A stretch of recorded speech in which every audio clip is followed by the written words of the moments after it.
I was a little freaked out coming to work today. I wasn't sure what that moisture was on my windshield. I thought it was the car in front of me, like, doing their windshield wipers or something. They tell me it's rain. I'm glad you finished that. Oh. Never know. Yeah, we got rain. We actually got rain last night. We walked out. We went to a movie last night. To avoid the trick-or-treaters? Oh, kind of. We were celebrating an anniversary the day that we met. But, yeah, that too. I thought you were wait a second. I thought you were celebrating the firing of Brian Harsin. Yesterday was the 2-year anniversary of Brian Harsin's firing. Really? Yeah. No, missed that one. But there were so many anniversaries yesterday. We walked out of the theater and it started raining. I was like, golly, it's been 33 days since we had any rain. I didn't think we were supposed to get any, but we'll take it. Are you sure it wasn't the Brian Harsin anniversary that you were celebrating? It was not the Brian Harsin anniversary. I had already fired Brian Harsin in my mind like 3 weeks before it happened. Y'all have fun in there. So. Glad I'm not in there. I'd be freaking out. What's going on? Oh, is that a wasp? Yeah. That is a wasp. I'll take care of him in the break. I have a history with taking care of wasps, usually in public places. Are you going to your truck to get your No, I'm not going to need it for this guy. Materials? I'm not going to need it for him. Yeah. Enjoy your last few minutes, buddy. You're going down. What's wrong, Molly? I don't like bugs. Well, you probably don't need to be in here for this segment because I'm not going to be able to take him out until the break. He's taking a liking to Landrum, though. He's just kind of hanging out over there. He is. Maybe he'll perch on my finger. Ew. I don't know if that works. I wish we could just have I will keep an eye on the wasp. You guys continue with the segment. I'm fine. It's a wasp. I'm currently we're okay. Desk. Yeah. You're all right. You'll be fine. Sorry. It's not interested in you, Molly. No. I don't know. It is getting closer to her now. It smells the fear, Molly. It does. It can sense my Rub fear. sugar on your face. See if that works. Okay, I can sit down now. Okay. Should we just restart the show? I guess. Do the whole music, the whole ball of wax, because that was it's one of the best openings we've ever had in the history of the show. Well, it's 5-man front today. Well, at least until Landrum kills that thing. I'll do it. Too bad our camera No, we need a wasp cam. Put a cam on the wasp. Yeah. As the wasp Get the aerial view of the studio. flies around. Are you just gonna smack it with that? Yeah, he's gonna try to manipulate it into. It's over there. It's great radio, folks. Don't fall, Landrum. I'm just worried about Landrum falling. All right, you're about to swat a wasp. Landrum's doing it. He's close. He missed it. And he missed. He missed now it. It's mad. Now it's really pissed off. That's good. Came right at him. That's good. Landrum swings and misses. Let's go for number 2. Oh, this is No, this is now really we're not getting on the good. desk. This Now is he's- bad. Oh, and it's dead. No, it's still flying around, but he now Now kills it's it dead. at his Yay, workspace. good job, Landrum. Yay. We can all live now. All right, well, Ew. look at Landrum. Okay. We have to have a funeral for it later now. Thank you, John. That's ammonia, correct? Yes. Yeah. All right, we're good. Everybody good now? Molly? I no longer have to hide under the table, so thank you. Okay. All right. We've got that taken care of. Now we can get on with the program at hand. Last night, the Jets take care of business. The Texans go up to Gotham City, and Aaron Rodgers connects with a couple of guys that is very key to that team, trying to get things turned around. Devontae Adams, how about that? His 77th career touchdown reception by Aaron Rodgers being thrown to him. That is the 5th most in NFL history. Garrett Wilson, 9 receptions, 90 yards. That touchdown that he had. Yeah, that's up there with the Odell Beckham catch. It's one of the best ones I've ever seen, no doubt. And when the catch was made, because remember we went through that, what was it, last weekend or the week before, about the two catching the ball and tapping the same foot The same twice. foot twice, yeah. I think that was Monday Night Football. Was that actually. Monday Night Football Yeah, that it was took Monday. place? Mhm. Okay, and then of course, then last night it was all about his shin Yes. Mhm. that came down and hit. So I was educated last night. I had no idea about that because immediately when I saw it, I said, "Well, that's a two tapper. It's going to be incomplete." Mm-hmm.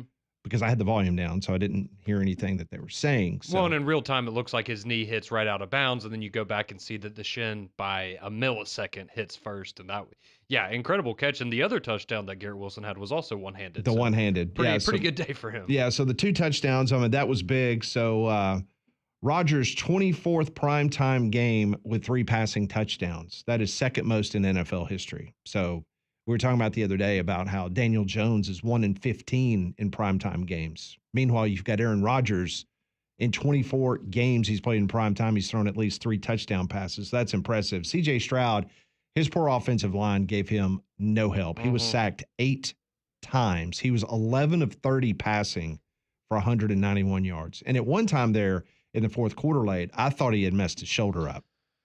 Yeah, and that's the one thing you can't. I mean, the Texans have already been bit so bad by the injury bug, offensively speaking, that's the last thing that you could happen. But it looks right now like maybe they're just going through a little bit of a. I mean, they've still been good this year, but maybe a little bit of a sophomore slump after last year, trying to figure some things out. That's how it goes sometimes. Jets end a 5-game skid.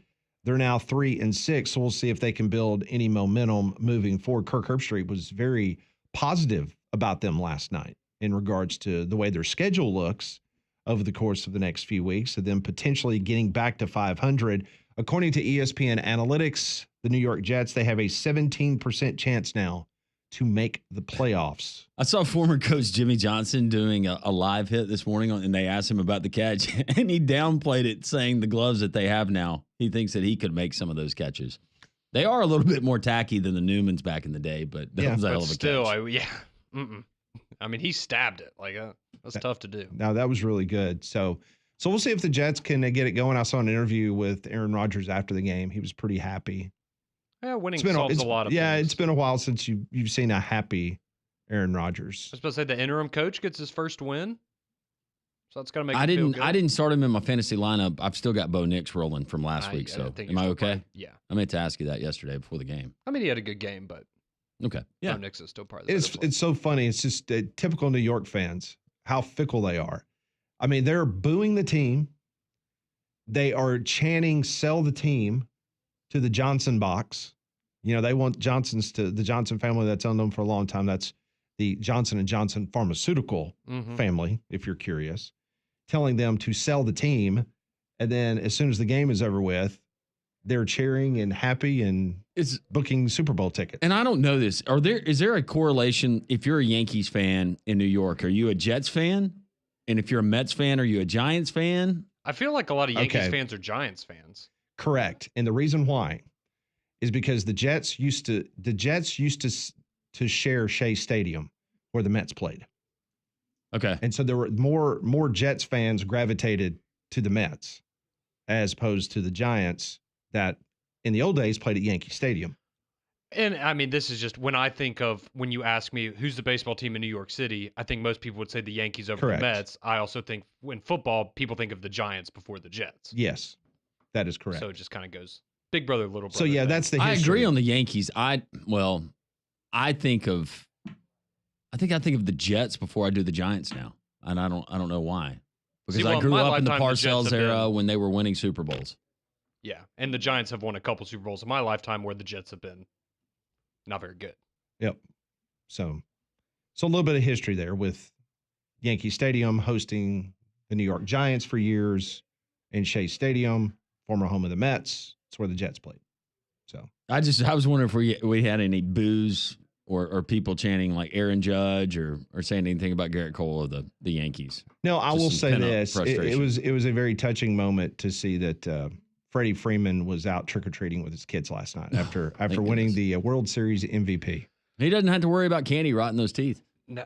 Wow. No, he doesn't. And I will say that there was an article, I think it was Passon that wrote it for ESPN, and it was kind of going through Freddie Freeman, and as much disdain as I've had for him in the last week, apparently he was playing in the World Series with a broken rib and he had all these other injuries and he was told not to play and he still decided to play because it's the World Series, obviously.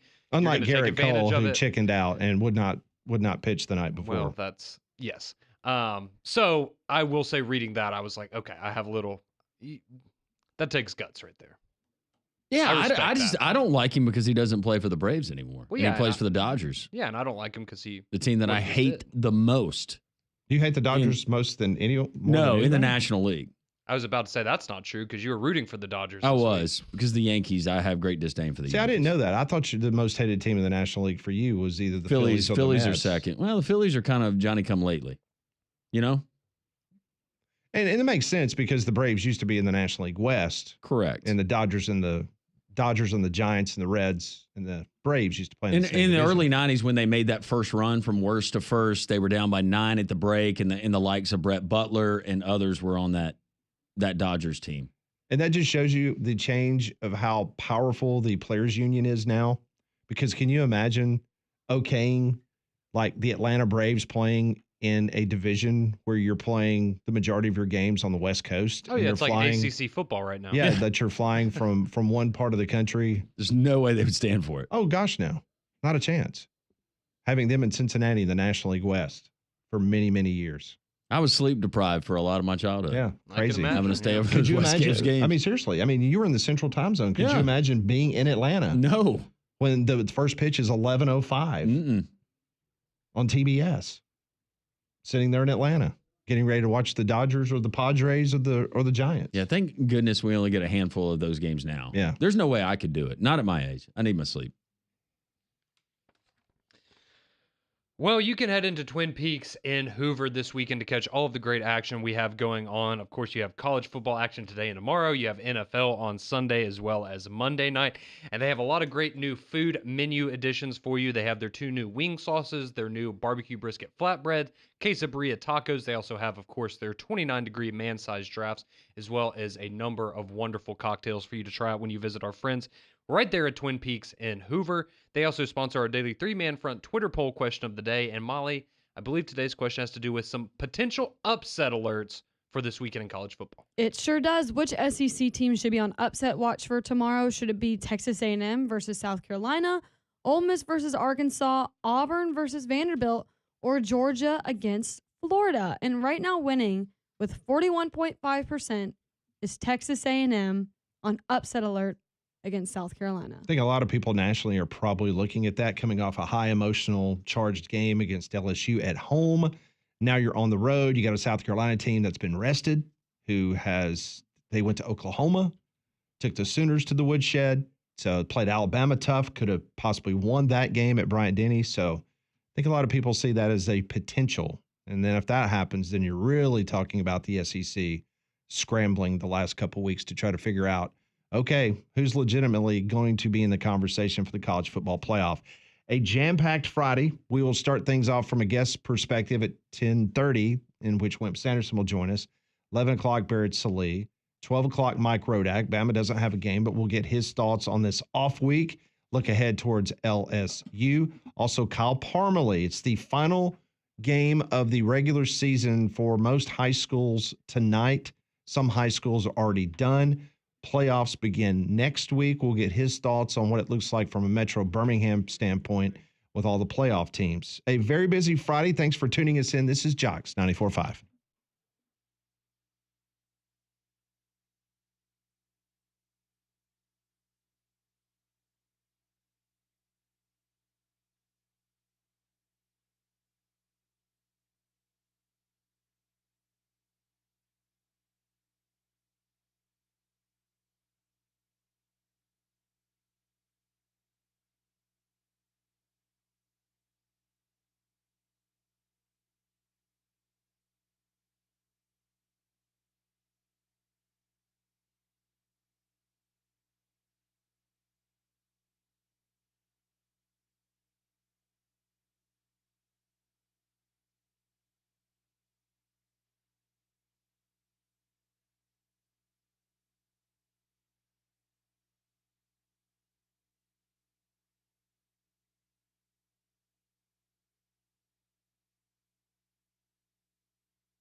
Coach Wimp Sanderson will join us at the bottom of the hour on a very busy Friday.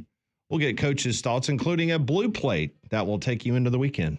Well, if you're looking to upgrade and enhance your outdoor living area and landscape, great news. Our friends at Second Generation Masonry, that's a team for beautifying any area. Their expert team crafts durable brick, concrete, elegant stone creations that can elevate any space from fire pits, maybe an outdoor fireplace, just in time for the colder weather. Landscape steps, garden walls, stone patios, and walkways to custom driveways.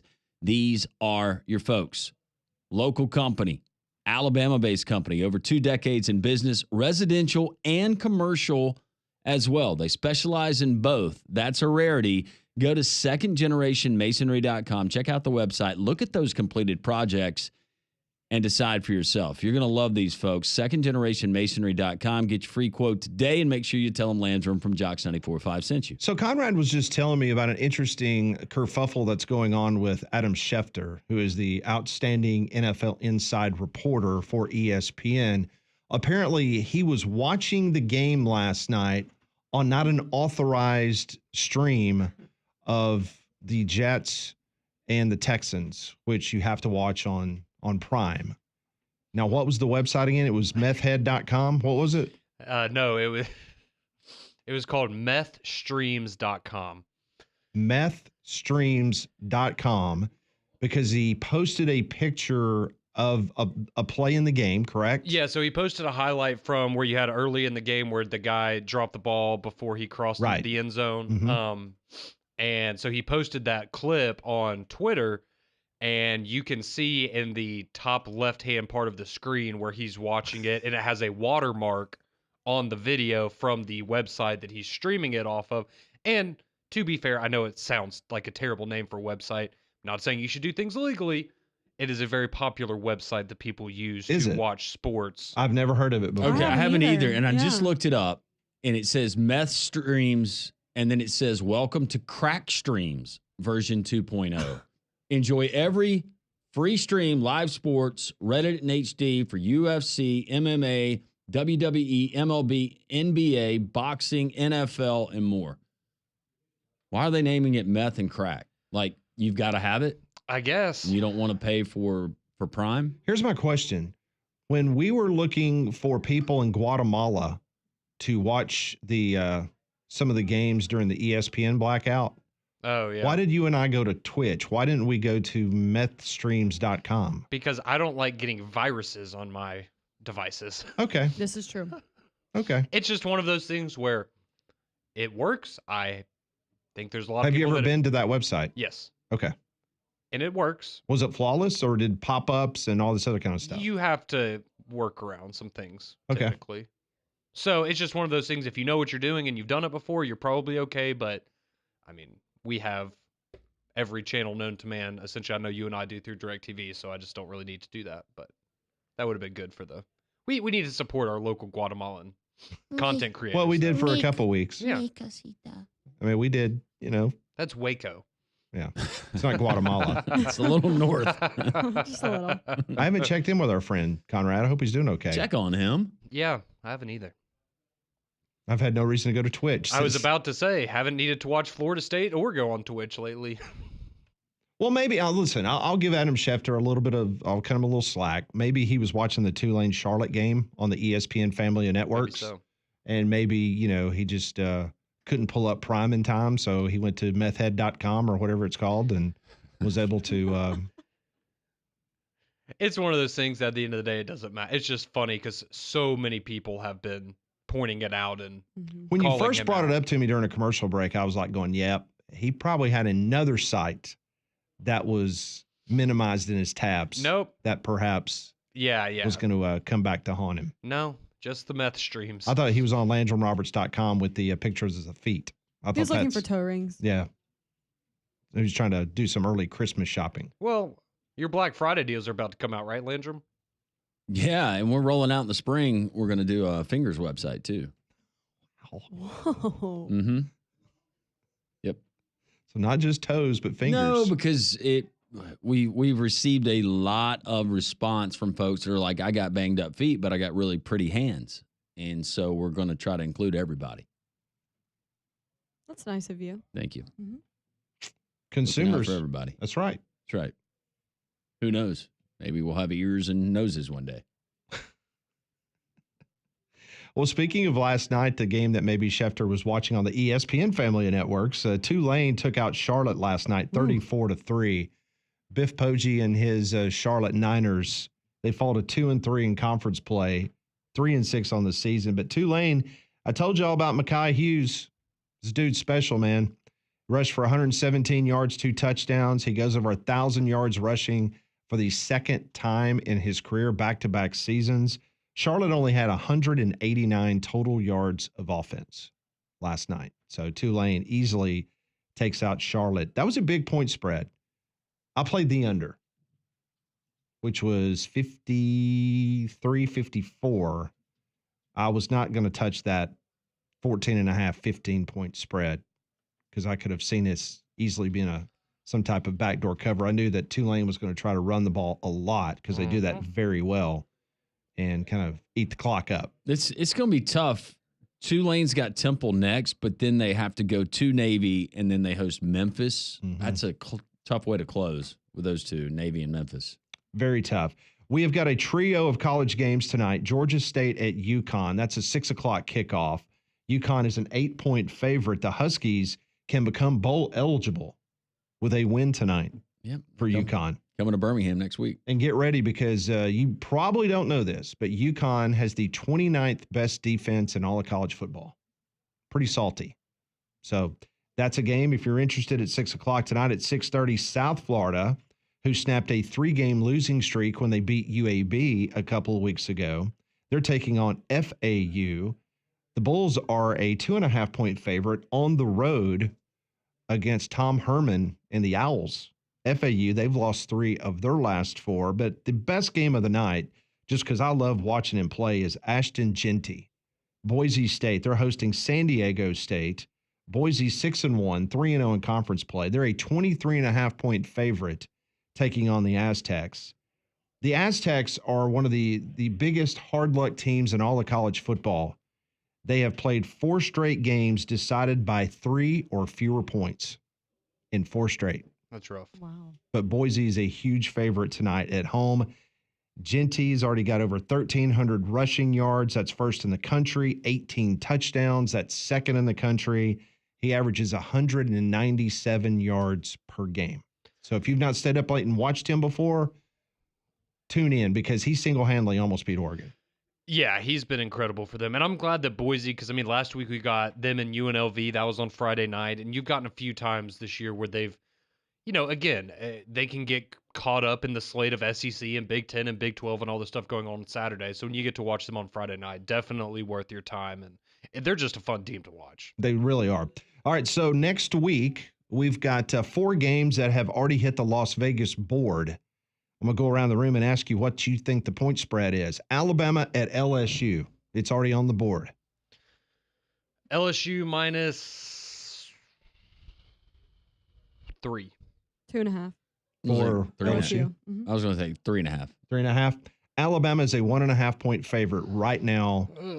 If you want the Tide, minus 1.5 right now against LSU. Meanwhile, Georgia and Oxford taking on the Ole Miss Rebels. Georgia is a 12-point favorite.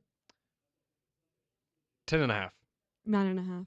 Georgia's a 5-point favorite right now. So if you like Georgia big, Jump all over that right now. jump on that right now. Texas versus Florida. Is it in the swamp? It's in Austin. It's in Austin. Texas minus 15.5. Texas minus 16. I was going to go like 18.5. It is 17 right now, Texas. And the final one that's already on the board, South Carolina at Vandy. South Carolina at Vandy. South Carolina a 2.5-point favorite. I was going to say 2.5, South Carolina. Yeah, I'll go South Carolina. I'll go pick them. Pick them. I'll go pick them. You guys are very close. It's 2 Okay. for Okay. South Carolina right now. So already those games are on the board. Bama, a 1.5-point favorite at LSU. Georgia minus 5 at Ole Miss. Texas, a 17-point favorite at home against Florida. South Carolina minus 2 at Vandy. So there's some early opportunities for you if you can fire in now. If you like Georgia Big in Oxford, jump on it now at 5. I feel like that one's going to get a little larger. I think it will. I think it Before will next swell. Saturday? I think it will swell. Depending on how bad they beat Florida and how bad Ole Miss either loses to Arkansas or sneaks out a win in Fayetteville, to say the very least. So do something about that tree before it falls on your house. And I know we've got some rain now, got some winds. Those limbs can come down on your car, can come down your house. That's why you need to call Gston Tree Service at 205-337-4018. Operated by a certified arborist, Gston Tree Service handles the littlest jobs around your house, like trimming hedges or shaping trees, to hazardous jobs like line clearance and big jobs like complete tree removals. They've got 24-hour emergency service at 205-337-4018. They make it easy on the homeowner, the property owner, because they can come out, they'll take a look at your situation. They can assess any problems, whether those trees can be saved or they just need to be removed. Gston Tree Service, 205-337-4018. He picks the games like they are already played. The Blue Plate special from Wimp Sanderson, presented by Craneworks, is next.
Little Blue Eyes on this Friday. Coach Wimp Sanderson is going to join us momentarily. I'm sure he is ready, rip and roaring to go on that Blue Plate special. We'll get his thoughts on this weekend's college football, including Vandy and Auburn. Bama, a rare week off this late in the season. We'll get Wimp Sanderson's take on that momentarily. Well, as we move further away from the hot weather, you know your HVAC system worked overtime this summer, so make sure you're prepared for the months and years ahead with a Trane Comfort system. Right now, Train's Unstoppable event offers you peace of mind with a 10-year warranty on parts and labor with select Train home comfort systems. To learn more, go and visit train.com. He's the coach, Wimp Sanderson, and he's presented every single Friday by our friends at Craneworks. Lift it, load it, grade it, grind it, move it, haul it, rig it, dig it, Craneworks, Rentalworks, yeah, the big dog's got it.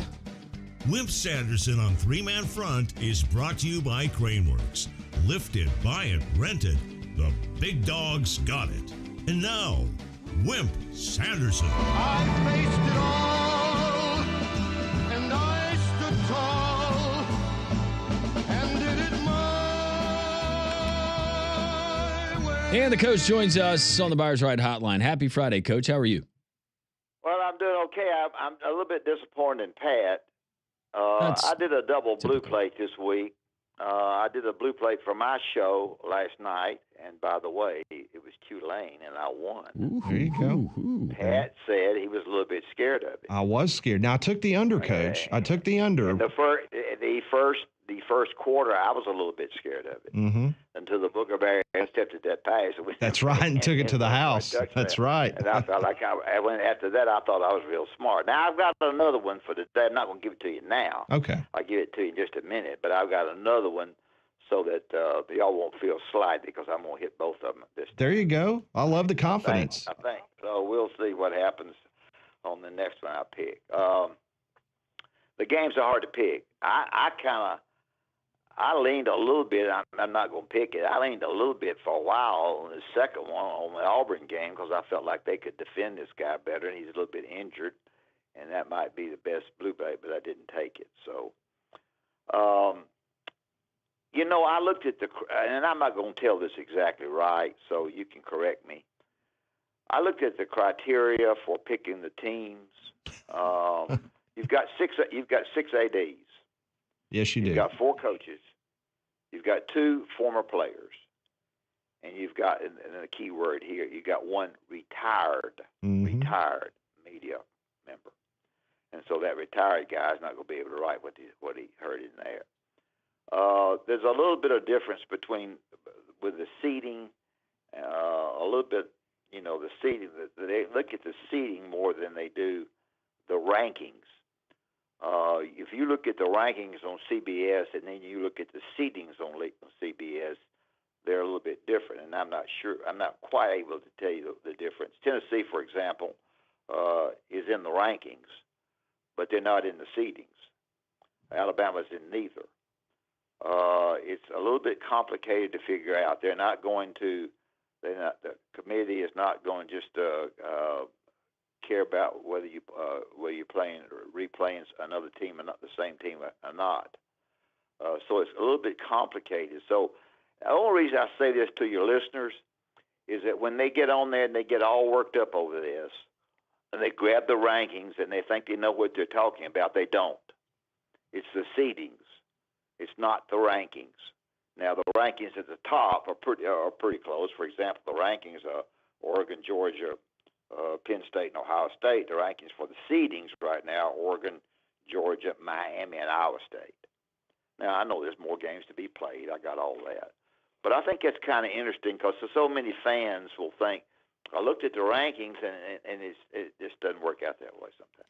No, and the other thing that was startling to me, Coach, because I was fortunate enough to be on the CFP webinar that they had, a little conference call earlier part of the week, and there is not going to be this transparency that everybody's wanting to see. Remember back in the old BCS days, you could literally look up Sagarin, you could look up the Massey ratings, you could look at all this stuff, and you can compile them yourself on things or the way they're looking, and they just straight up told everybody that we are purchasing a service through an analytics and data company, and that will not be made available to the public. So the strength of schedule and what they come up with and what team gets over another team, they're going to be very selective what they tell people. And I think that's what's got a lot of people, especially watching what happened last year with Florida State, they're concerned about moving forward, how that's going to look like. Yeah, I think you think you're looking at one thing when you look at the rankings, and you're really not. And I think all the listeners y'all have on this great show you have is that they need to realize that. So it can be a situation where you think you're looking at the right thing and you're not. So that's because it's going to be a booger of a bear mess at the end towards the bottom. 9 and 10 are going to be hard enough, and 11 and 12 will be, when you're sitting there and you're number 13, you think you're not going to complain. So, it's in number 13 is going to be crying. So it's difficult to really know. The games in the SEC are hard to pick this week. I think I kind of like South Carolina because I have a kid that coached there and a kid that played there. And the 2.5 points, they ran that quarterback for A&M the second half against the LSU. That booger bear, you couldn't catch him with a catching machine. He's pretty darn good, the back, whatever he is. So I think that's hard one to pick. I think Auburn has a pretty good chance there to get that thing won because of the home field advantage, and also because of feeling a little bit better about themselves, and also because playing against him, they'll be more ready to play because they played against him and lost. And I think that's the rest of them. Are hard. They're hard to pick. Tennessee is jumped way up on Kentucky 17.5 or something. It's just hard to tell. Yeah, it really is. The perceived parity and kind of going back to the college football playoff and when we do get that playoff field, it's maybe more than I thought it was, and maybe we'll see that. Is it surprising to you where right now there doesn't seem to be a clear-cut number one? Because as good as Oregon has been, Coach, I still think that on any given Saturday, there are a handful of teams that could beat that team. What are your thoughts? Yeah, well, I think you're probably right. It's 1 point win over Ohio State with a smart penalty play. I think Oregon's good. How good, I don't know. I keep forgetting it in the Big Ten now, and it's pretty complicated. I have a hard time. I think Georgia does such a good job preparing for their game. Quarterback-wise, I think he's a good quarterback. He's been very average this year. He was better, I thought, last year than he is this year. I thought he's thrown into double coverage some this year, where he didn't throw into double coverage much last year. So Kirby, I guess I like Kirby because he used to tell me his daddy brought him to all my games. So I really like Kirby. So, God, that makes me old, doesn't it? His daddy brought him to my cotton picking games. So anyway, I think they do a good job preparing for games, and so it'll be interesting to see. I don't know. I think you're right. Ohio State is got all the money, supposed to have the best players. Sometimes they don't play as good as they should. Once we get into where you play is going to be big. When you get into your 12 and where you play, I think it's going to be big. Of course, I'm a big home field advantage guy. It's my problem, but because of basketball, I guess. But it's going to be difficult to get the correct 12 because you're going to miss somebody. So I don't know. Are you buying Texas A&M even after that big win? I know we just talked about potentially South Carolina might pull an upset this weekend, but are you buying A&M as the best team in the conference? Well, not totally, but I guess they've shown us they've done a good job with their team defensively. I'm going to tell you something, folks. South Carolina tackles you hard. Whew. I mean, South Carolina's hard. They're hard. They tackle the crap out of you. They let you lay there dying. I mean, they're good, and they could easily beat A&M. I don't know whether I would say you got to say so because the coach of the year is either at Vanderbilt or there at A&M, one of the two. They're going to one of those two will be the coach of the year, which really doesn't matter particularly. That's you. So it's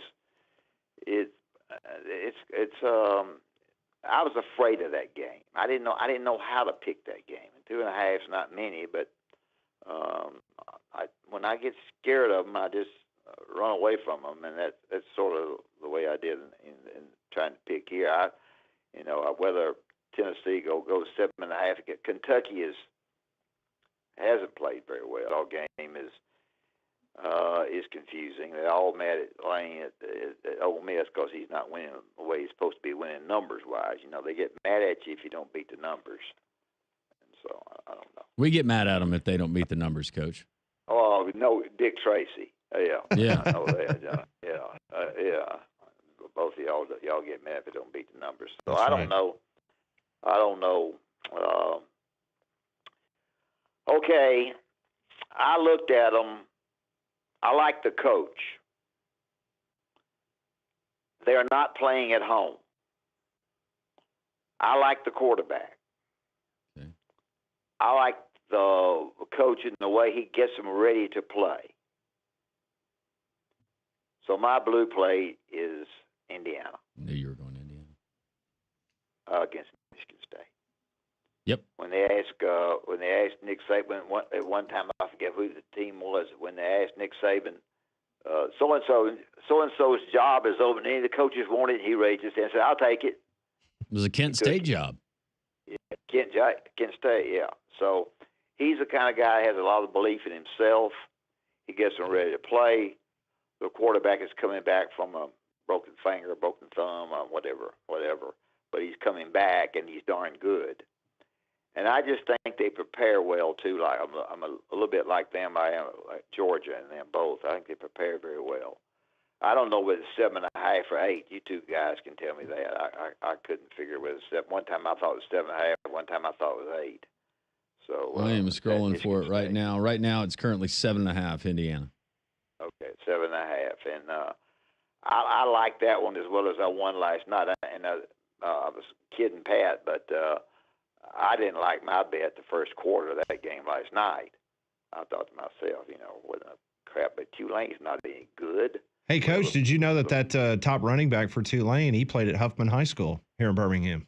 Oh, did he? I didn't know that. Sure No, I did. didn't know that. I did. Tulane, and the coach called a timeout right when they were fixing to get them nail them some, but I didn't particularly care for Tulane. I knew Tulane was going to defend you pretty well. When you find somebody to defend you well, you got a better chance to win. That's the reason the A&M South Carolina game is confusing, because you got two teams that will defend you pretty well. Now South Carolina, I'm jumping back and forth, but y'all don't care.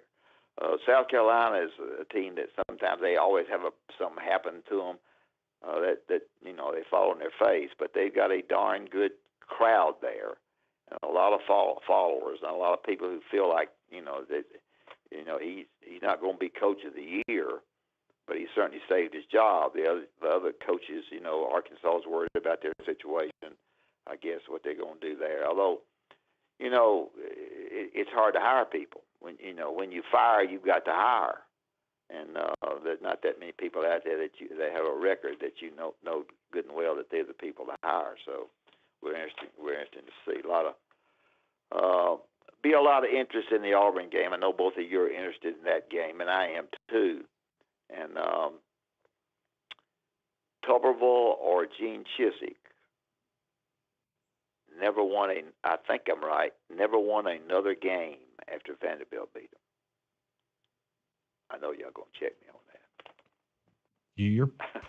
that. I don't doubt you. No, I mean, it's crazy. because the 3-9 year, that's when Vanderbilt won there in Nashville. I think James Franklin was still there, and that was Chiswick's last year. Yeah.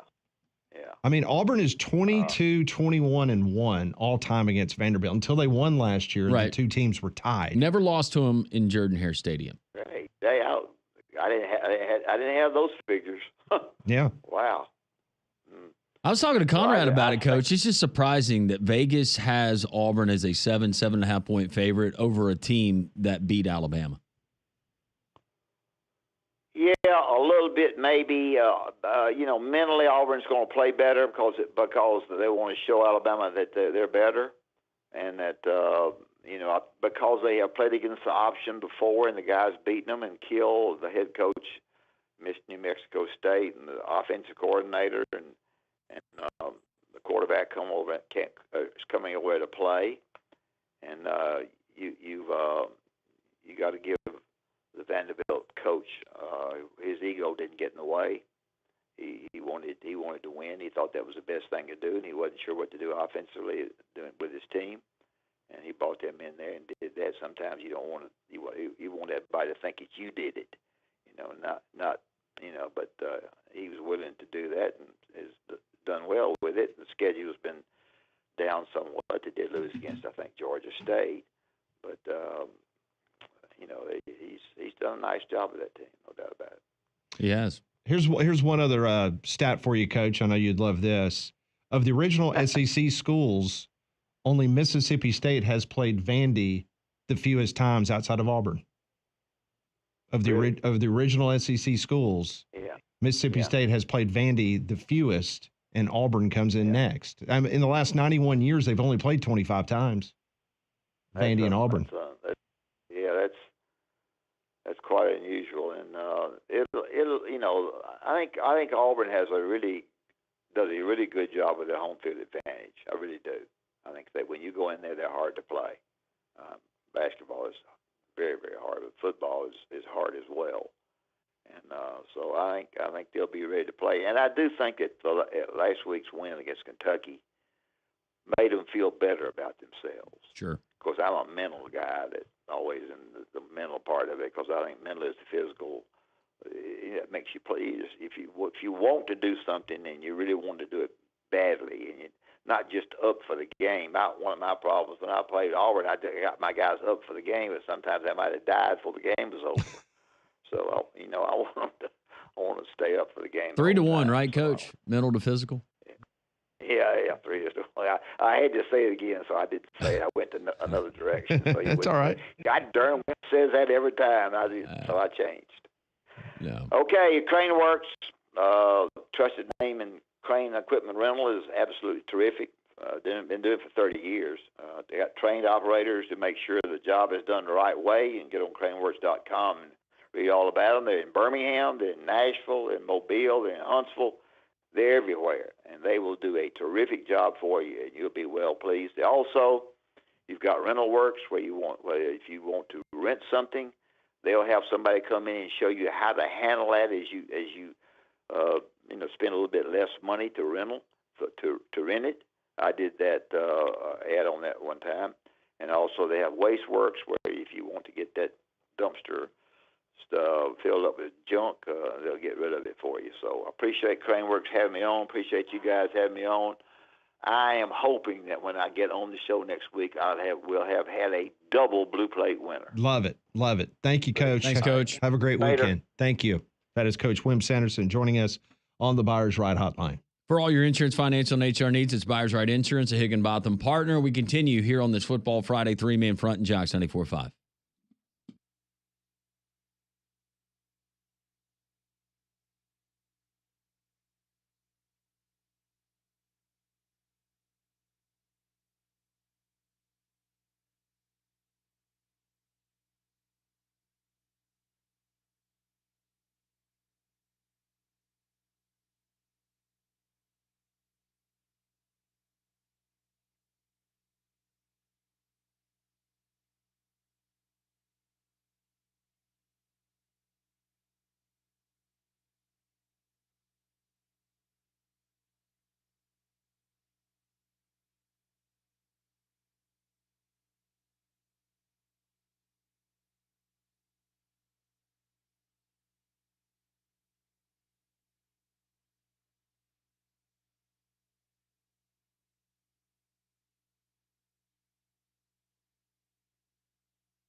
10:54 here on this Football Friday three-man front. Glad that you're with us. The text line is open, 205-834-9450.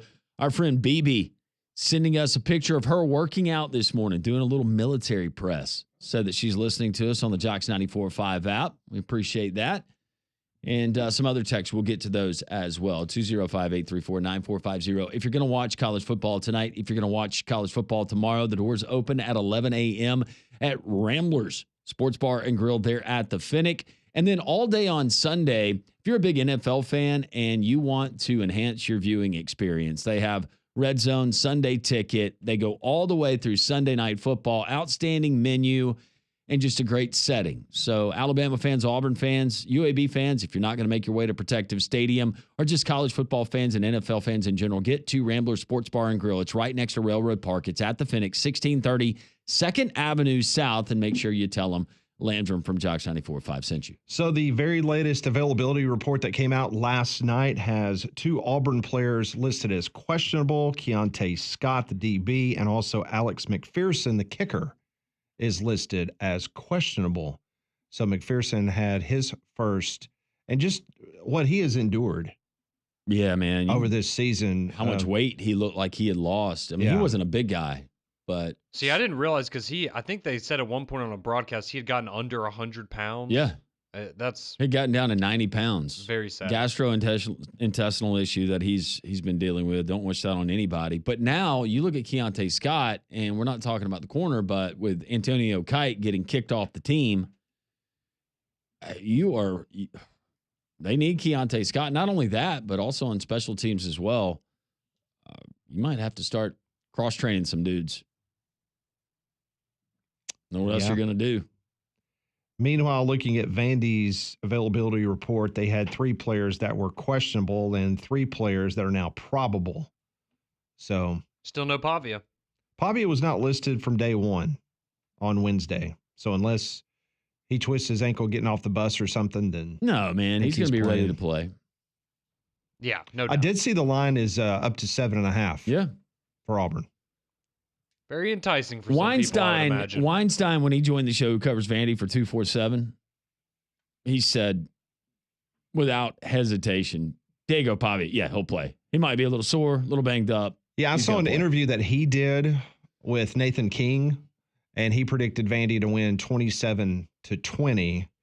I don't know if that's the same thing he said with you guys or not, but that sounds about right. He also definitely made it clear that if something were to happen to Pavia and he got knocked out of the game, it's over for Vanderbilt. Yeah. Their backup is not good. Hey, my CFP webinar buddy, Barrett Sallee, he's next.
It is 11 o'clock here on Three Man Front. We will talk to Barrett Sallee, smothered and covered Sirius XM Radio, also a contributor to Outkick the Coverage.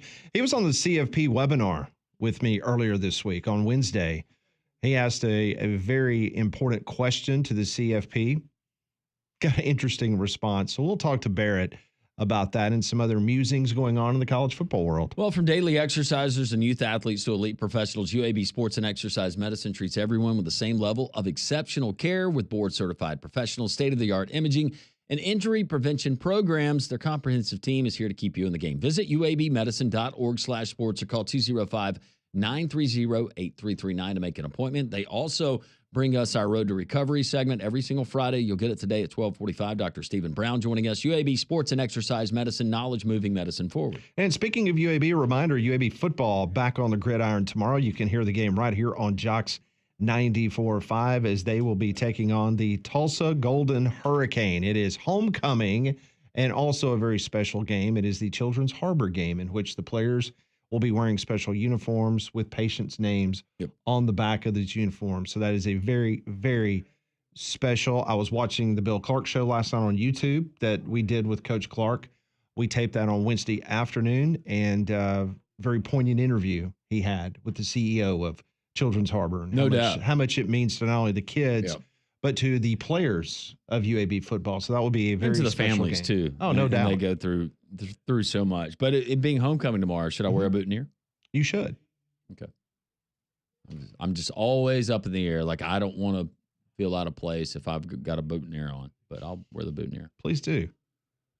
A green and gold boutonniere.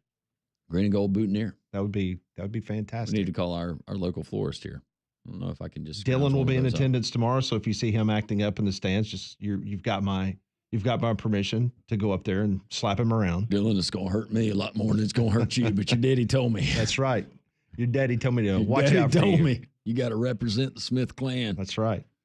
You're not doing it right. I'm sure your son will be acting fine. I don't know. Really? Of my two, he's the one that would potentially do something. Really? Yeah. Okay. But Molly's been around Dylan a lot this football season. He always struck me as a fine, upstanding young man. I say he's a good kid. He is. Yeah. But I said of the two. Well, okay. Yeah. And he does have your bloodlines in him, so we know. You're never mischievous, ever. Let me tell you something.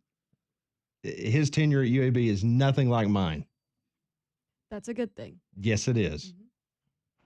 Very much so. And hopefully it's nothing like my tenure in college either. Yeah. Yeah, I haven't had to pay for as many parking tickets as your dad had to pay for you at Auburn. No, that just scratches the surface. All right, let's go to the Buyer's Ride Hotline. Joining us now, Barrett Sallee from Smothered and Covered, also a contributor to Outkick. All right, Barrett, so let's start here.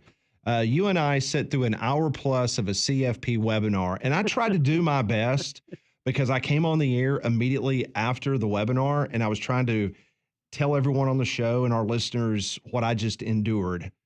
Please take a few minutes here. In your best, describe what you and I sat through and some issues that we both identified. Well, first things first, Bruce Clark is in way over his head. Like the first 30 minutes, I remember I texted you during the first 30 minutes is literally him explaining to people who have covered college football for 20 years how the playoff is going to work. I mean, it's like, dude, we know, we know how this is going to go. And then the questions, I mean, woefully unprepared. And the question that I asked, I was very fascinated with the fact that the number one team gets seeded number one, and every team from that side of the bracket is forced to go to a semifinal that is geographically closest to the number one seed. So they used last year as an example, right? And Michigan, the number one seed, is closer to Dallas than Miami, which is where the two semifinals are. So Michigan could go to the Cotton Bowl and play a team from Texas right then. Now, in the past, I mean, you guys know this. In the past, the semifinal, the number one seed can pick, can just basically say, hey, I don't want to go to Miami because the Hurricanes are there and we're playing Miami. But you just get filtered into whatever you're geographically closest to, instead of like the possibility of Michigan going into the playoffs saying, hey, if we make the semifinals, I want to go to X or Y because it's beneficial for me, not from a geographical standpoint, but also from a home field advantage standpoint. It's not thought out very well. And that was just one example of when I asked that question, the new Bill Hancock, Rich Clark, not having any clue what he's doing because he answered it completely wrong when I asked him that question. Well, Barrett, the problem I had in some of the takeaways when Pat came back in studio is he said they're going to use a private firm, private company for the strength of schedule and all the metrics and analytics. They're going to use those, but they will not reveal those to the public. I got a big problem with that because that seems very convenient. If you have two teams that are very similar, one edges out the other team, yet the other team, maybe it's a bigger brand name, maybe it's a blue blood, but it's going to fit your narrative. Why not the transparency there? Because they don't want to be put in a situation where they have to include an SMU over a Texas. You know, they don't want to be in a situation where they are forced to go with lesser brands, and they'll never admit that. They'll never say that. But we know it's true. And we all know that. Absolutely know it's true. 100%. It's a business. Money talks. Money's everything in our sport. Not just our sport, but every sport. It's just and I didn't text this to Pat during it. I texted to a couple other people. It's like, you will not get transparency and you will like it.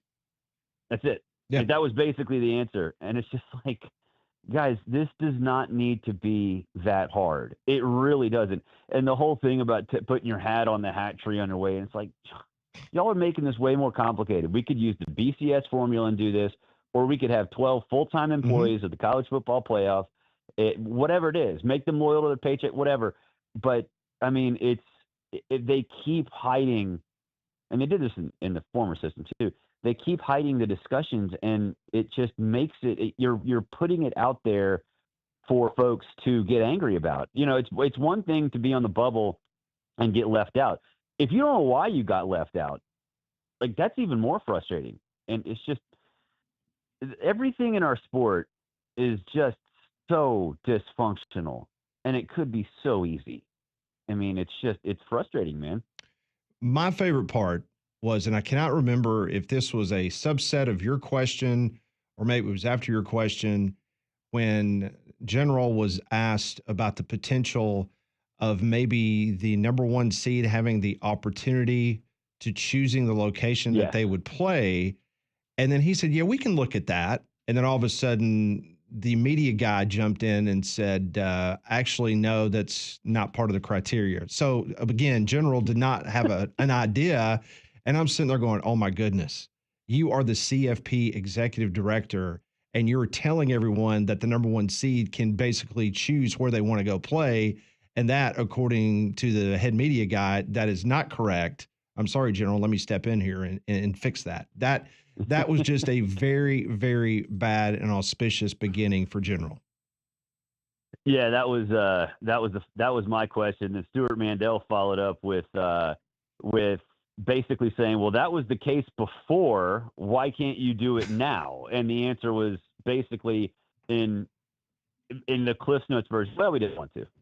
Yeah, exactly. Or like we didn't think about it. And I can't wait for Ward Manuel on Tuesday night and in the questions that you're going to get, because, I mean, it's been controversial on Tuesday nights throughout the history of the 4-team playoff. But now it just seems like they're really clueless in regards to how they're going to present this to the mass media. Yeah, they try to make it sound like it's like so efficient and so professional, and it's not. Like, the majority of the time they're in that boardroom, they're ordering takeout or whatever. It's so dumb. Yeah, and Ward Manuel, I mean, I feel bad for whoever, is answering those questions on TV, because, I mean, that's a horrible job. But when you have 12 teams, you're going to get questions from all over the place, and you're not going to have any answers to like 70% of them. And then they have that conference call afterwards with all of us, And we I'm not going to, toot our horn, but, we don't have contracts with ESPN. ESPN kind of has to lob up softballs on that TV show. We don't. Even the webinar that we were on, that Pat and I were on, and everybody else, it's like they have no ability to withstand pushback at all. And then, on top of that, the first 30 minutes of this hour-long webinar is basically Rich, the new CFP, the new Bill Hancock. He thinks he has to teach us the format and teach us, well, hey, the top 4 seeds get our conference champions, and then there's a 5th team, and it's a Power 5, another conference. Yeah, dude, we know. We do this for a living. You don't have to educate us about this. Yeah, Barrett Sallee, Outkick, also Smothered and Covered, joining us here on Three Man Front, and all of our guests join us on the Buyers Right Hotline. So when we do get the initial rankings next Tuesday, which team outside of the current AP or coaches poll, if you can think about it, do you think will be included in their top 12 that is currently not there? Would you have a Clemson inside and currently in the college football playoff if it started tomorrow? And Alabama, how about an 8-0 Indiana? Which one of those teams, if any, will you think will be valued higher than they currently ranked? Clemson will be, because I believe that they're going to absolutely wipe the floor with Louisville this weekend. So, recency bias will play into it. And, they're going to look at, they always talk about, teams that are improving, right? Well, Clemson's offense has been lights out, since really game one. And I think that the coaches that are on that committee will look at it and be like, okay, yeah, that's something we need to value. Indiana, undefeated, that will play along, play well. Although on this webinar, going back to this stupid webinar, they were like, yeah, wins and losses really don't matter all that much. And I'm sitting there going, wins and losses don't matter? Thought that's all that talking about. Right. So I am so glad that because I walked out of there, I felt guilty because I wanted to slam them so bad. And I was like, and that was one of the things I texted you. I'm like going, look, I do not want to come across with a false narrative here of what I've heard. So I am really glad to hear that I was not asleep during this webinar, that other people felt the same exact way I did as I walked out of there. Oh my God. It was bad, man. It was so bad. But yeah, I guess wins and losses might matter. For Indiana, I don't know. It's God, now I'm angry. I'm angry about that stupid hour that I. Well, and we should have known. We should have known, Barrett, that it was going to go down that road, because the very first question was from an irritated media member from Indianapolis who was slamming Notre Dame because they're ranked higher than Indiana, and you just knew that from that point on, it went off the rails. It went way off the rails. I think Clemson will be that one though, just because. In this day and age, it's hard to figure out your identity, early, right? Clemson didn't know what it was, and they really didn't trust Cade Klubnik in game one against Georgia. It looked like the same Clemson team from last year, but they figured out this thing called downfield passing, which is apparently this thing that teams are doing nowadays, and they're actually averaging over 40 points per game. And Cade Klubnik is averaging over 9 yards per attempt in basically every game, since game 2. I think Clemson will play well. That'll be the one team. We don't know where they're going to be in the AP Top 25 on Sunday, but I think that's the team that will maybe, when they do ask Ward Manuel questions, that he will compliment in a big way and will be ranked way higher than maybe a lot of us thought. Barrett, games coming up in the SEC. Let's start the game in Auburn. Auburn is favored for some reason by the folks in Vegas by 7.5 points over Vanderbilt. How do you see this one shaping up? Look, Auburn is the best bad football team I've ever seen. They should be so good. Explosive plays. They prevent explosive plays on defense. It's just turnovers, plain and simple. And I think it's sort of ego got in the way a little bit early in the season where, Hugh Freeze basically said, hey, Peyton Thorne, you're a pick machine. We're going to try to throw your way out of this slump. And last week against Kentucky, he threw a pick in the first drive. And then Hugh basically said, all right, Jarquez Hunter exists. Let's just run him. Let's just do the simple thing. I think that maybe opened up, Hugh's eyes and he swallowed his pride a little bit. So I think Auburn's going to absolutely destroy Vanderbilt. I think they're due for a game like that. They have it in them. And I know Diego Pavia is going back to the scene of the crime. I get it, but Auburn's defensive front has been rock solid. So I think Auburn is going to win, cover, and I think they're in for a big, big afternoon. All right, so Wednesday morning, will more people be arguing about the college football playoff rankings that we get on Tuesday night or the national election? Oh, you know the answer to that. I'm setting you up. That is it's funny. I was talking to Conrad about this before I came on. College football's first playoff rankings are on election night, and the national championship is on inauguration night. Yeah, what could go wrong? Or inauguration day. Yeah, what could go wrong? Yeah. Early voting is up in your state. Have you already voted? I have, but I can go. I'm thinking about going back and sneaking into some room in some warehouse and taking my vote back and just voting for whoever stops these stupid commercials. Oh my gosh. It's unbearable. And the text messages, it is like, commercials are like, if you vote for Trump, Kamala will come like murder you as soon as you leave the ballot box. And then if you vote for Kamala, Trump will come murder you the second you walk out of that. It's like, y'all, please, I can't take it anymore. Well, I'm just curious, since you are a Georgia resident, from the people that you know and you socially dine with and watch games and play baseball with and things of that nature. Does it seem like there are more people that are going to get out to vote this time? Are they more active and involved in this election, or is it about the same? To me, it's about the same. Just Okay. like being around folks, Yeah. and I don't necessarily think it's for folks in our neighborhood, it's like whatever. Like they all do that anyway. It's not like there's anybody super motivated one way or the other. Do you guys have provisional ballots just in case you made a mistake? I never make mistakes, so I don't know. Okay, never mind. Doesn't have to worry about that. It's another state that's dealing with that. I was just curious. Haven't been following it that I closely. would assume that we do. Okay. I would assume that. Like, why? I would assume. I think early I don't voting is a understand why we really wouldn't. cool idea. I don't know why the state of it. We're so backwards over here. I on enjoy a lot going of to the stuff. library and seeing my former teachers that Yeah. are all working the polls that are That's- retired now. There you go. Well, you know what? According to folks that are in Major League Baseball, the voting laws here are so terrible they have to take the All-Star game away from us. But yet it's so easy. Well, it's Yep. back. It's back. It's back this year. So It's back. Hopefully the Braves true. are. I'm gonna miss Jorge Soler. Not gonna lie. I know. I love that dude. Yeah. well, you know what? Based on the way the Braves do normally around the trade deadline, it always seems like Duvall or Soler or anybody else that they all circle back. Who's the pitcher that's like 48 They do. I'd years old? rather Is it not- Chavez? What's his name? Yeah. Jesse Chavez. Yeah, Chavez. That Jesse, you guys. I'd rather Duvall stay as far away as we possibly can because last year was a disaster.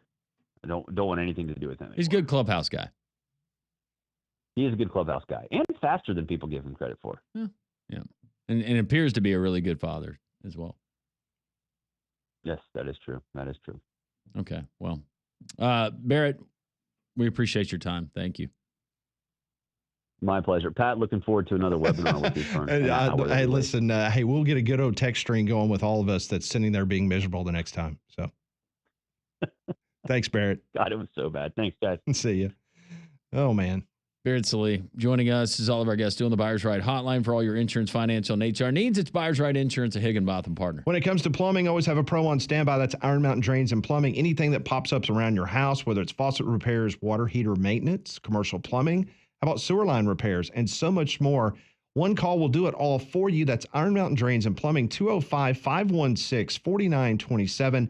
Rated A+ by the Better Business Bureau. That's ironmountainworld.com for a free quote. Big or small, Iron Mountain Drains and Plumbing, 205-516-4927. We'll have a chance to read some of your texts on the Jocks text line as we continue. 3-man front and Jocks 94.5.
Always appreciate Barrett Sallee joining us. If you missed Wimp Sanderson at 10:30, his blue plate this week was Indiana. He likes the Hoosiers. He had a double blue plate. He took Tulane last night, so he hit that, and he took Indiana during our segment today at 10:30. So he's been hot as fire as of late. So good to see Wimp, Coach, throwing it out there. I like the confidence from him. Absolutely. Because, I mean, again, it happens to all of us. You know, he started off the year a little rough, a little bit of a bumpy road, but yeah, as of late, he's been killing it. And speaking about killing it, coming up at 12:30, we will have Bet It or Forget It for the week. Would you consider this week difficult, intriguing, easy? It's not. I don't know, Landrum. What would you say? I don't think it's the most difficult week we've had so far, but it's a tricky one. Yeah, it's tricky. You got some lines that maybe a little. Just if some of these lines, if the games were being played in other places, I would feel much better about them than where they are. And you have to remember some of the colder weather is starting to creep in. That's a good point. So pay attention to weather in some of these games. And don't forget, Maction starts next week. Yes, Maction. So with everything else going on in the world, are we gonna have to do Bet It or Forget It on Tuesdays now from Action? you got the general election, you've got the CFP playoff, you got Maction starting. College basketball starts on Monday. Yeah. UAB's got 3 basketball games next week. Monday, Thursday, Sunday. I was about to say, I know Alabama has UNC Asheville. Who does Auburn open up with? Trying to remember who they have. I can't remember either. But it is good to know that we I just know I'm working the Vermont UAB game on Monday. I'm taking it one game at a time. Auburn has Vermont. Yes, they do not play until Wednesday. Their first. So Vermont's doing the swing. Yeah. Birmingham on Monday, Auburn on Wednesday. Yep. The Catamounts. It's probably already miserable weather up in Vermont. So they're probably want to swing south. Yeah. Text line is open, 205-834-9450. Going back to earlier, Doug says, great job, Landrum. I once mowed over a hornet's nest in a hole, and they won. However, my victory was my fastest 100-yard run ever. I bet it was. Yeah, I got into a hornet's nest, I don't know, a couple months ago, and, man, they tore me up. People asking the blue plate from Wimp. He went Indiana -7.5 at Michigan State. Johnny texts in and says the Mekhi Hughes kid from Huffman last night for Tulane was awesome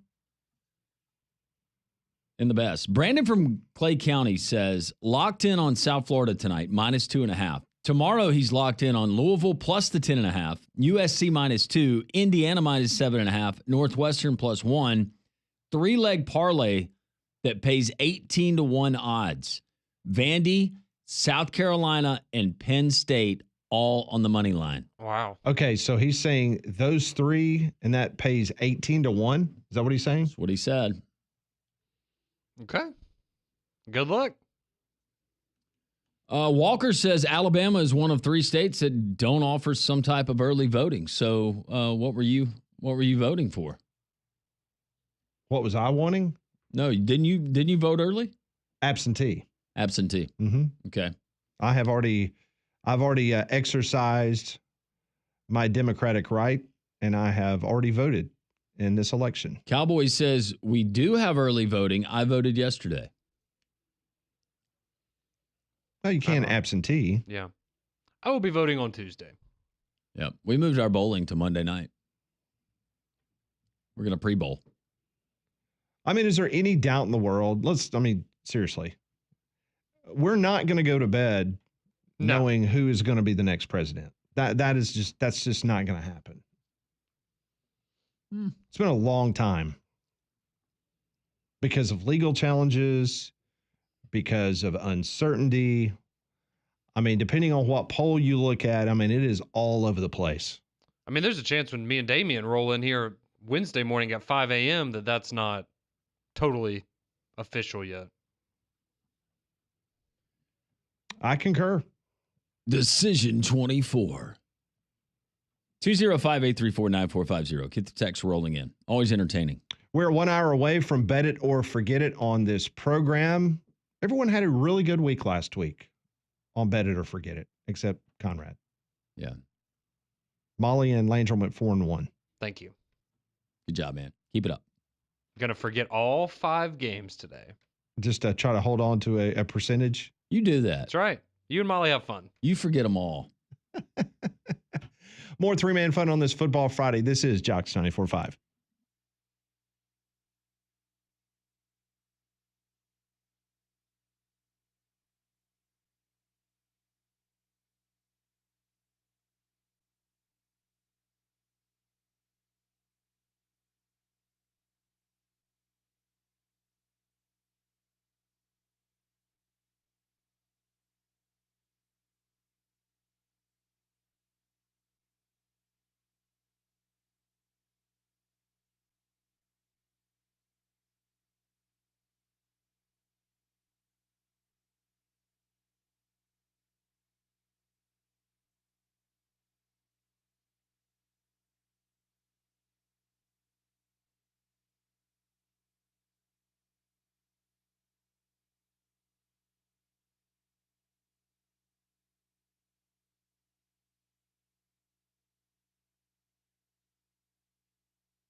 Already a busy Friday here on Three Man Front. Landrum, Conrad, Molly, and Pat. Wimp Sanderson in the first hour. Presented by Craneworks. Just blue plate special once again. Indiana minus 7.5 at Michigan State. Barrett Sallee, who joined us from Smothered and Covered Outkick, talked about the webinar with the college football playoff. Also talking a little bit about Auburn and Vanderbilt, and he thinks that Auburn puts it together. They have a fine showing, and he thinks they beat the brakes off of Vanderbilt. Auburn, a 7.5-point favorite at home tomorrow morning at Jordan-Hare Stadium. We do have Mike Rodak talking Alabama coming up at noon as well, and Kyle Parmley will break things down on the high school scene. Some regular seasons already concluded. Some regular seasons will end tonight. Some region standings yet to be determined before all of the brackets are set for the playoffs beginning next week. Well, our friends at Roof Max want to remind you, if you have an older roof and you're thinking it may need to be replaced, you got to listen up. Our friends at Roof Max of Hoover have a professional and affordable roof treatment scientifically proven to reduce the aging process of your asphalt roof.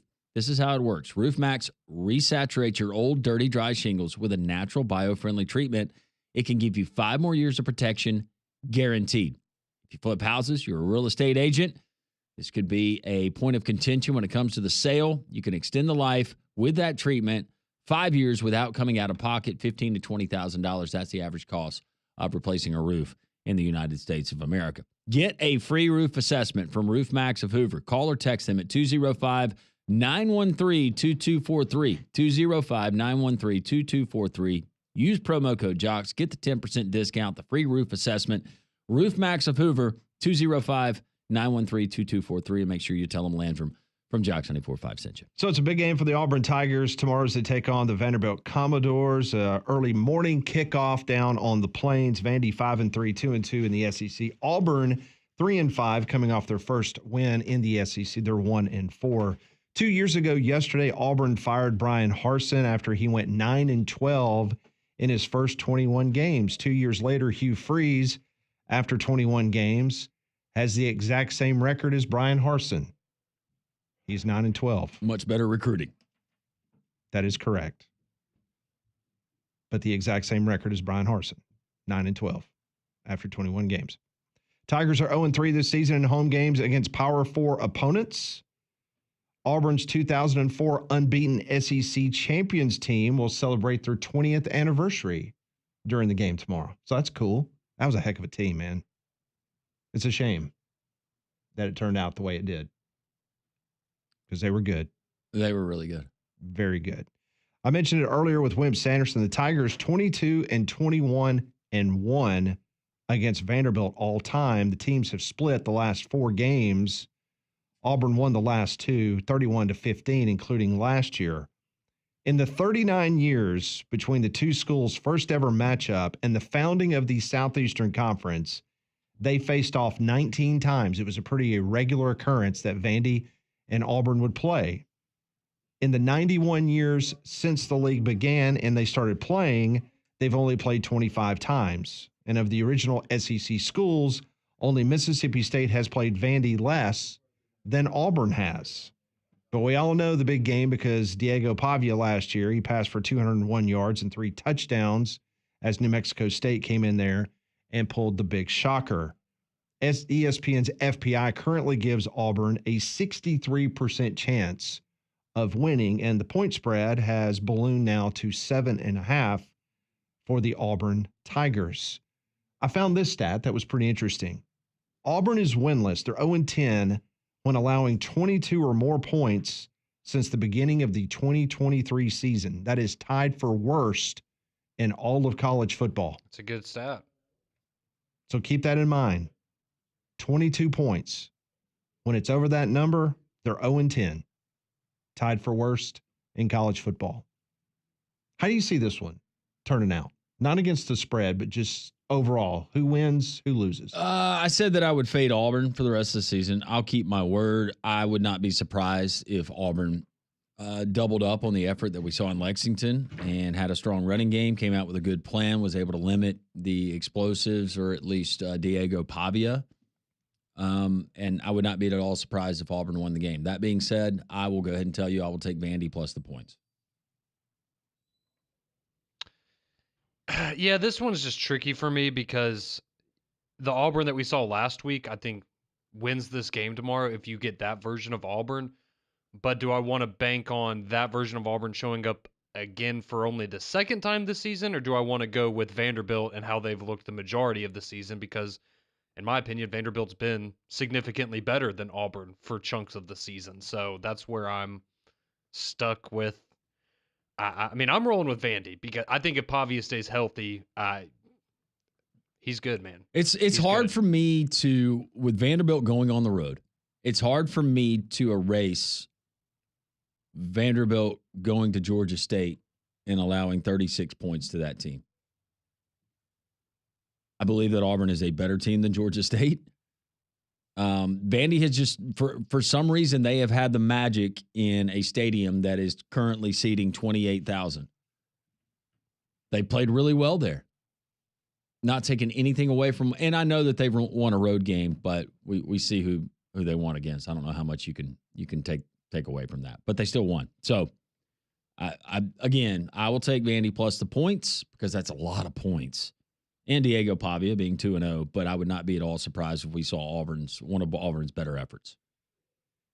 For whatever reason, I like Auburn in the game.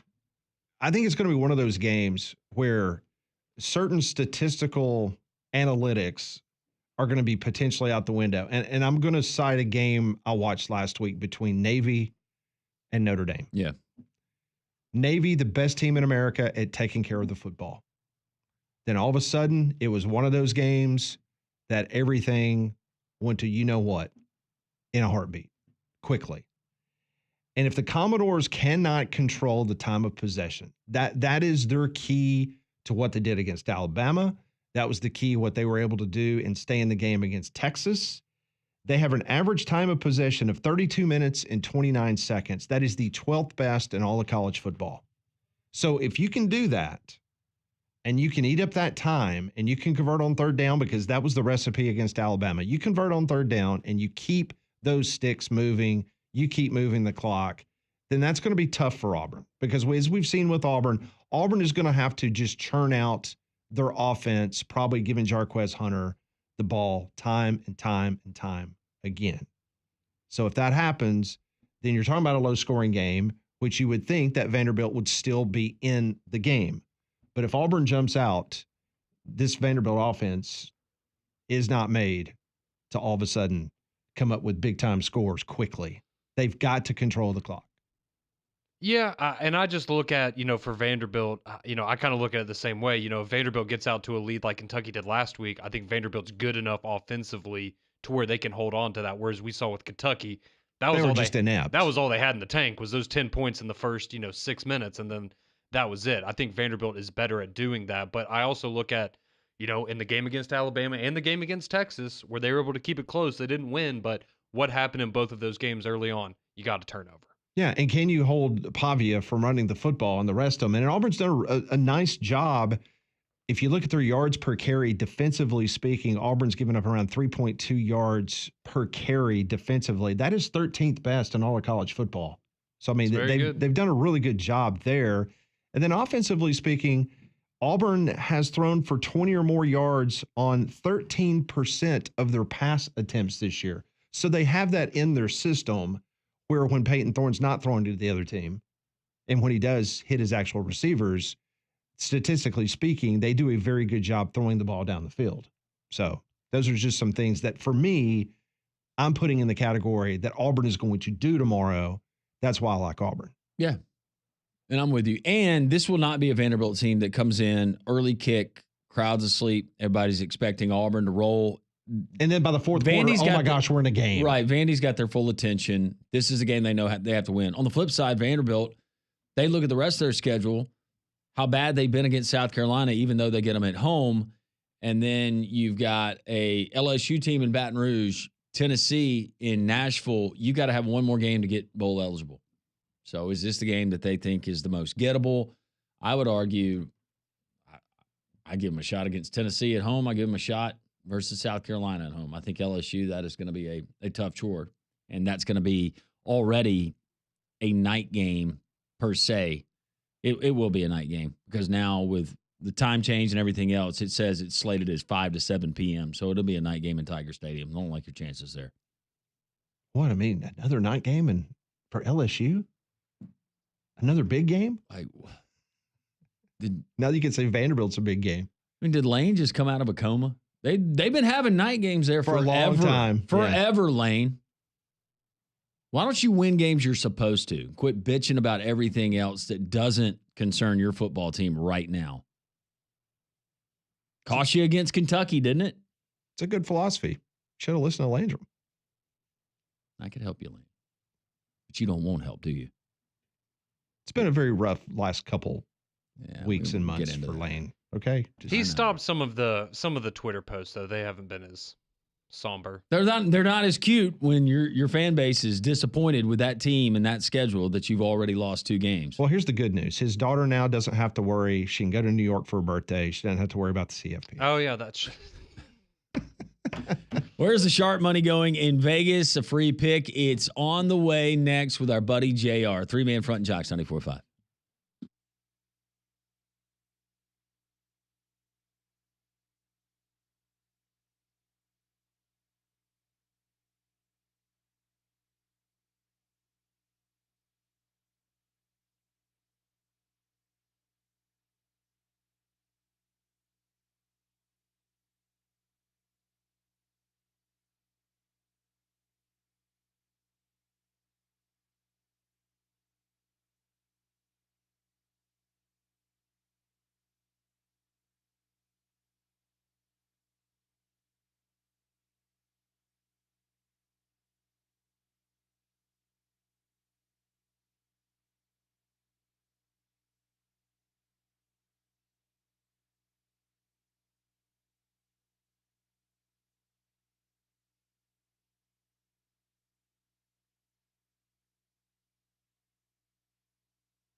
11:47 here on Three Man Front. Jocks 94.5 on this Friday. We got games coming up tonight. Georgia State at UConn. Currently, UConn a 7.5-point favorite. South Florida at FAU. They're in Boca. The Bulls a 2.5-point road favorite. And then tonight, for your viewing pleasure, you get San Diego State and Boise State. Boise a big home favorite on the blue turf, minus 23.5. Joining us now, our friend JR from TakingVegas.com. JR, I want to start this by saying your run was incredible with your free pick here on the air prior to last weekend. Last weekend, it was the first loss that you have had this season with us on the air, but sometimes what Mother Nature can play a factor, and I will bail you out on this one. Mother Nature played a factor in Sunday's loss with the free pick. Are you saying that I get an asterisk on this one? You do. Because when I saw that, I went, that cannot bode well for the over. No, listen, I gave that out on a Friday. We had no idea that it was going to be a surprise storm, that not just a little bit of rain, but it was an absolute torrential downpour for about the first quarter and a half. As soon as it stopped raining, it started raining points. While it was raining, they were dropping the ball, slippery. I mean, Geno Smith literally let the ball go inside the 5 as they were going in. And while it was raining points for that, I would say almost 2 quarters of football throughout the game, we put up, I think it was close to 40 points. We were 5 points away from getting it over with 7 minutes to go when it started torrential downpouring again to stop us from putting the ball in the end zone. So it is what it is. Listen, you guys got to check the weather. Of course, you got to look at it and say, well, JR did say to get in that over, but man, looks like there's a massive storm there. You got to pull back on that. We did not use it as a company. Obviously, was not capable of getting on your airwaves and telling you that. So a little bit of common sense. You got to take a look at things and say to yourself, I mean, obviously, if I gave out the under on that game, you would have been doing cartwheels. But the fact that we gave out the over and had that kind of weather, you got to lay off. But look, here's the bottom line, guys. I am here to make you money. And how do I do that? By giving you winner after winner after winner, not just on air, but here in the office. Not only are we winning like crazy, but we're going to show you how to use your bankroll to the maximum of its ability and make some serious money. Right out the gate, here's what I'm doing. My underdog college football game of the year is this weekend, okay, tomorrow. I have a game in college football that I believe strongly that the favorite should be the dog and the dog should be the favorite. This is a game that, call it a false favorite, okay, plain and simple.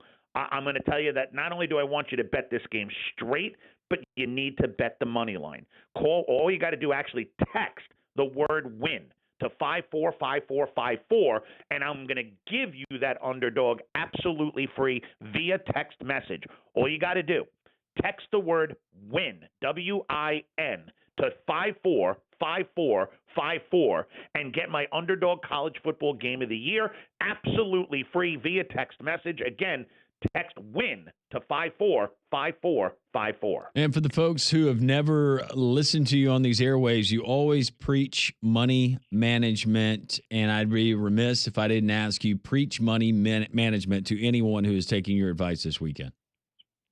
Not only is it the preach of the money management, it is having that strategy set forth in place before you even make your first bet. You can't shoot from the hip, guys. Don't try to figure it out as you're going, okay? Don't go based on the strength of the game that you like. You should always, even if you're not using us, break down the games, okay? Know what you want to do, but then have a set strategy as to the amounts that you're going to bet on the first set of games and the amount of increase that you're going to make as you continue to win, whether it be 2 games, 3 games, 5 games. As soon as you get a certain amount of net wins, you should be adding, whether it's 20%, 30%, or 50% to your unit size. The way that I break this down for my clientele and why we are so successful is we don't do this based on individual games. We do it on sets. And you got to have also something in place for the opposite to happen, right? If games don't go your way, you got to have what we call a backstop or stop losses if you want to compare it to the stock market. You got to have stop losses in place so that you're peeling back if certain amount of games don't go your way. And it's going to be different from the amount of games that win on your increase. You should be taking more off for less losses. So in other words, if you're going to have 5 net wins and add 50% to your bet, if you get the 5 net wins, if you have 2 net losses, you should be cutting 20% right away. Don't wait for 5 losses to cut your bet.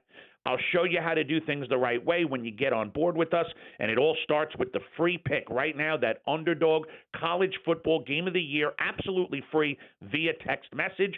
Text the word WIN to 545454. All right. We shouldn't have to worry about weather, I wouldn't think, with your free pick this weekend. We are going back to the NFL. We're going to get back on track, JR. Give our listeners that free pick that we can lock in this Sunday. Yeah, no doubt that there's definitely not going to be any weather in play in this matchup. I think maybe I got a little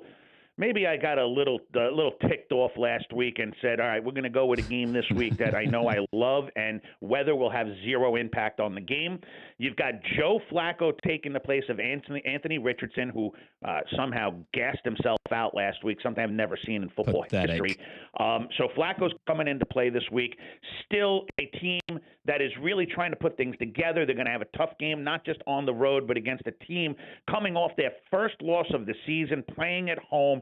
And boy, do they ever have the weapons like no other team, and a defense that is going to get at the quarterback, put pressure on him. And with a 17-year veteran at the helm, I think it's going to create a lot of problems for this Indianapolis offense. Look for the Vikings to not only win, but win big. Go ahead and no fear, guys. Lay the 5 points. My expectation is that Minnesota wins this game by no less than 2 touchdowns. I'm looking for a 14 to 24-point blowout. All right, beautiful. So the Vikings -5. I've got it at -5.5, but you say you feel comfortable. It's 2 touchdowns to take the Vikings with your free pick on Sunday. And JR, remind the folks to text WIN to 545454 because you've got your college football underdog game of the year. Absolutely do. And guys, all you got to do is text the word WIN to 545454. You're going to get that Underdog College Football Game of the Year absolutely free. And in the text, I'm going to give you an opportunity. If you want to contact us, the number will be there for you to be able to call. We are making a huge move tonight in college football. And then I've got a whole rack of college and NFL games that are going to be slated this weekend. We're going to make you a fortune if you get on and become a client. So it starts with the free pick. No hassle, no hype. All you got to do is just text the word WIN to 545454, and you're going to get a college football underdog that my expectation is not only is going to cover, but easily win outright. Text WIN to 545454. Landrum, as always, I really appreciate you guys having me on air with you. I absolutely love the folks in Alabama. You're some of my greatest clients. So be safe, have fun, and go out there and make some money. JR, always a pleasure. Thank you, my friend. We'll talk to you next week. You got it, Landrum.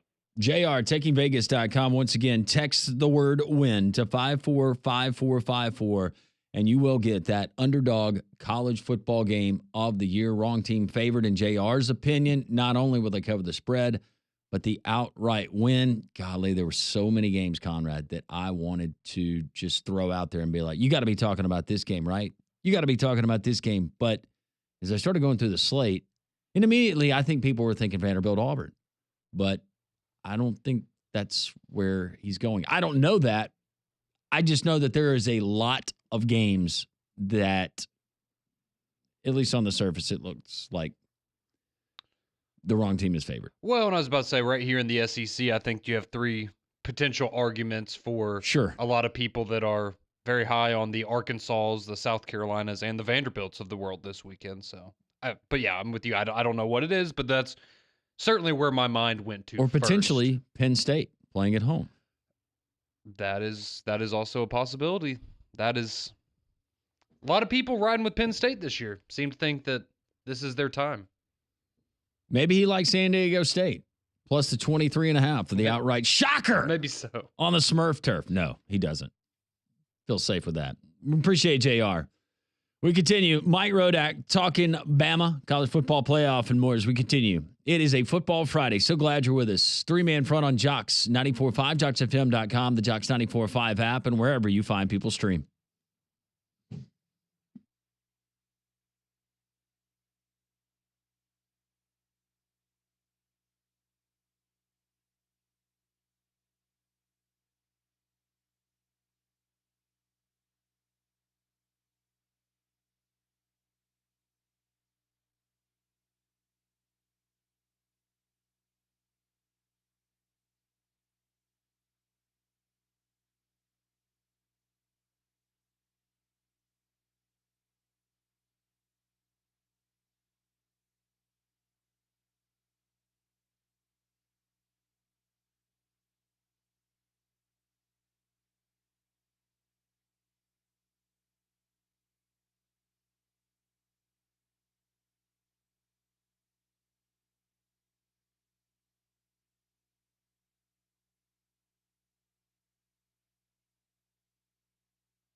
It is 12 o'clock here on Football Friday. A very busy next 2 hours here on the program. Mike Rodak from Bama 247. He's going to join us in just a couple minutes. We'll do Bet It or Forget It at the bottom of the hour. It is Black Friday all month long at Courtesy GMC in Trussville. Save up to $15,000 off MSRP on remaining 2024 GMC Sierras in stock.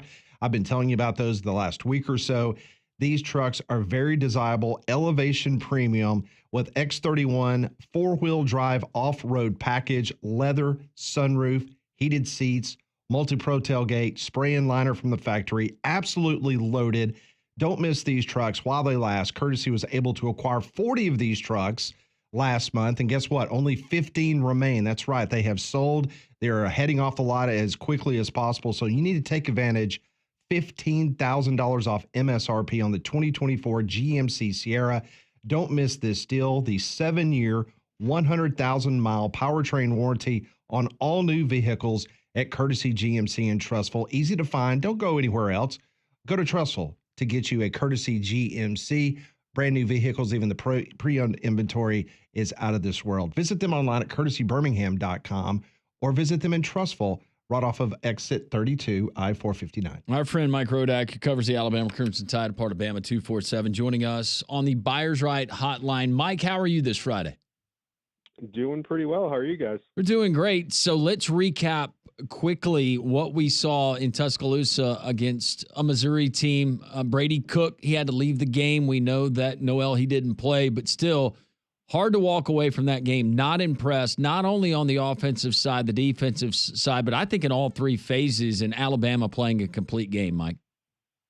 Yeah, exactly. I mean, I think the Luther Burden stat line is probably at the top of that list, which, overall his stats this year have not been as good as you would think for as high as people thought he would go in the draft coming into this year. But Alabama was the next team to kind of shut him down, and shut him down even, to a greater extent than other teams have. So that was, I think, the number one priority for the defense going into that game. You're not facing Nate Noel. You're not facing the greatest rushing attack in the world, but Burden's a really good player. And your secondary was banged up. You're missing Stab.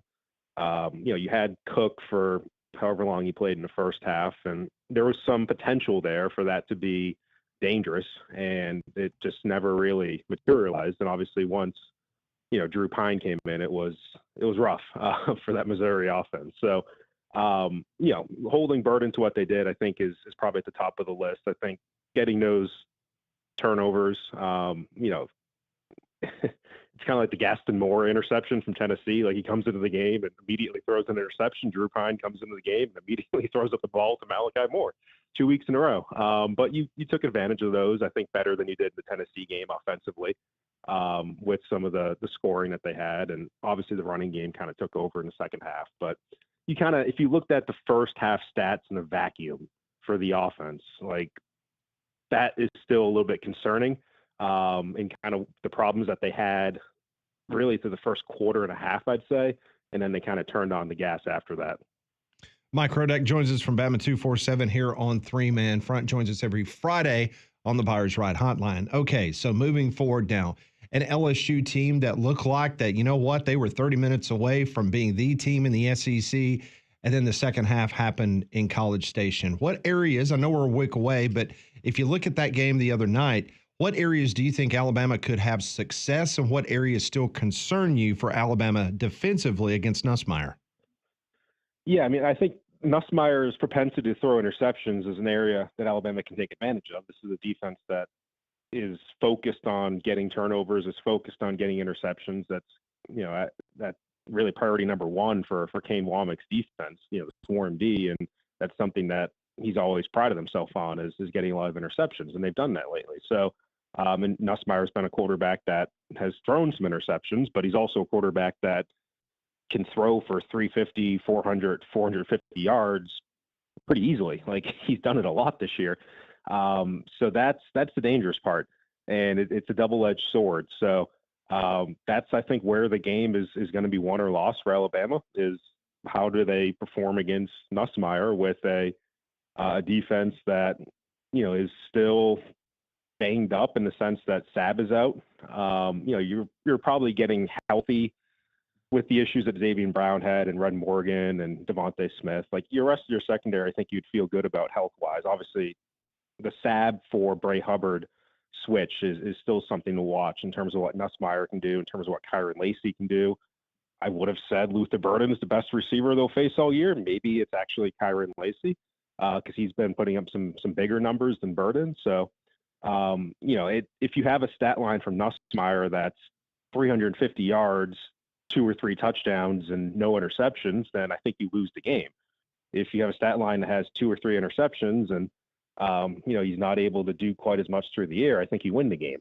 So that's a pretty important part of it. And, Carson Beck's probably the best quarterback that they've faced, the most well-rounded quarterback, but I think Nussmeier is probably more dangerous, especially playing at home like this. Mike, this Saturday, if you called up Kalen DeBoer and you said, hey, let's go have a beer, just man to man, and let's keep this off the record. If you asked him, based on his expectations with personnel, coaching, everything else, schedule coming into this season, after 8 games and sitting at 6-2, and said, Coach, based on all of that, now sitting at 6-2, if you gave yourself, your coaching staff a grade, what letter grade would that be? How do you think he would answer?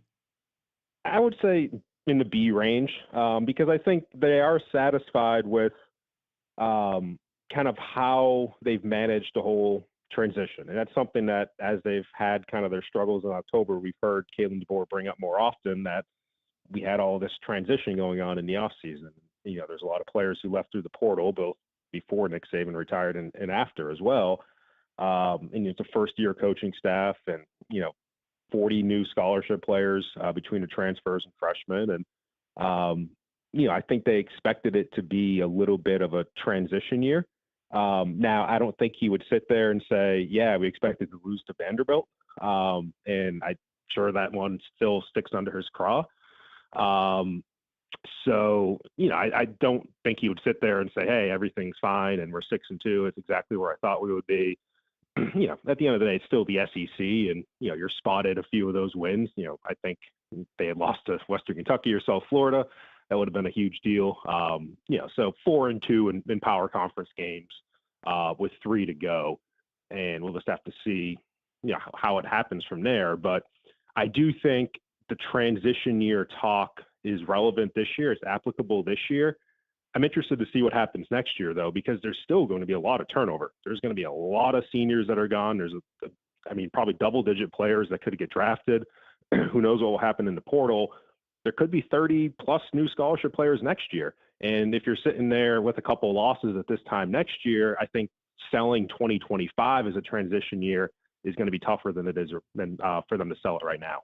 So we love playing this game in the media or even the fandom. If you look at those that departed the roster because of the transfer portal, whether it was Caleb Downs or some of the depth pieces of this football team, if the majority of those players would have stayed, do you believe that this record would be any different than 6-2? I think maybe there's a slight difference because I do think that, I don't want to say overstated is the word, but the volume of players that they lost is not necessarily indicative of the quality of players that they lost or how they would have contributed in 2024. There's a lot of kind of backup players that, regardless of the Nick Saban situation, and like I said, a lot of them left before Saban's retirement. I think 26, 27 guys were out even before Saban, stepped in front of the room and said, I'm retiring. A lot of those guys were, third string defensive linemen or, guys just I wouldn't have expected much out of. I think, yes, Caleb Downs, certainly in that mix. You lost Proctor, but you got him back. Trey Amos maybe as a corner, but he's had his struggles with Ole Miss. There's that second level of depth. Terrence Ferguson maybe along the offensive line. Isaiah Bond, Amari Niblack. Like there's guys here and there, but you also got some good guys in. I think Jeremy Bernard's been a very good player for him. I think Parker Brailsford's been a very good player. Keon Sabb, before he went down, was a good player. So it's not like it was one-sided that you just lost a bunch of guys and didn't bring anybody in. The record I think would be similar, maybe a game better. But it's hard to say for sure on that one. Mike, it seems simple, but week to week, we just saw Texas A&M, what they did in the second half to LSU. Right now, they're in the driver's seat. Who is the best team in the SEC right now, in your eyes? Georgia. I think that's going to Texas against a very good Texas team. I know opinions kind of change week to week on things, but everybody thought Texas was great after they went to Michigan.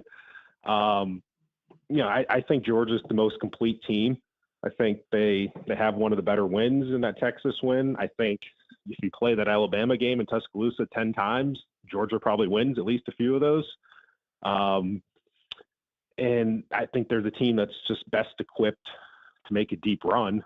I think Texas is still a good team, though, and I think people, might be a little bit quick to write them off too. So it's between those two for me. I think A&M is good, but even though they're at the top of the standings, I don't know if they're the best team in the SEC. Obviously, the Texas game in 4 weeks here will kind of help determine that. But to me, it's Georgia. I think Georgia's still the team to beat in college football in general, not just the SEC. Okay, so if Alabama wins out, but they fall short of making the SEC championship game, I know these are a lot of what ifs, but this is what we do in Sports Talk Radio. I love it. If they go 10-2, is Bama in the college football playoff? Very good chance, but not guaranteed. And I know a lot of people say there's no way they'll leave them out if they go 10-2. All they need to do is win out. I think it's more complicated than that. This is brand new ground with the 12-team playoff, with all the moving parts in the other conferences. It's hard to speak in absolutes, on November 1st about what's going to happen on December 9th with them being 10-2 because there's just so many moving parts. And I think it would certainly help Alabama if Indiana or Penn State lost to a team that's not Ohio State.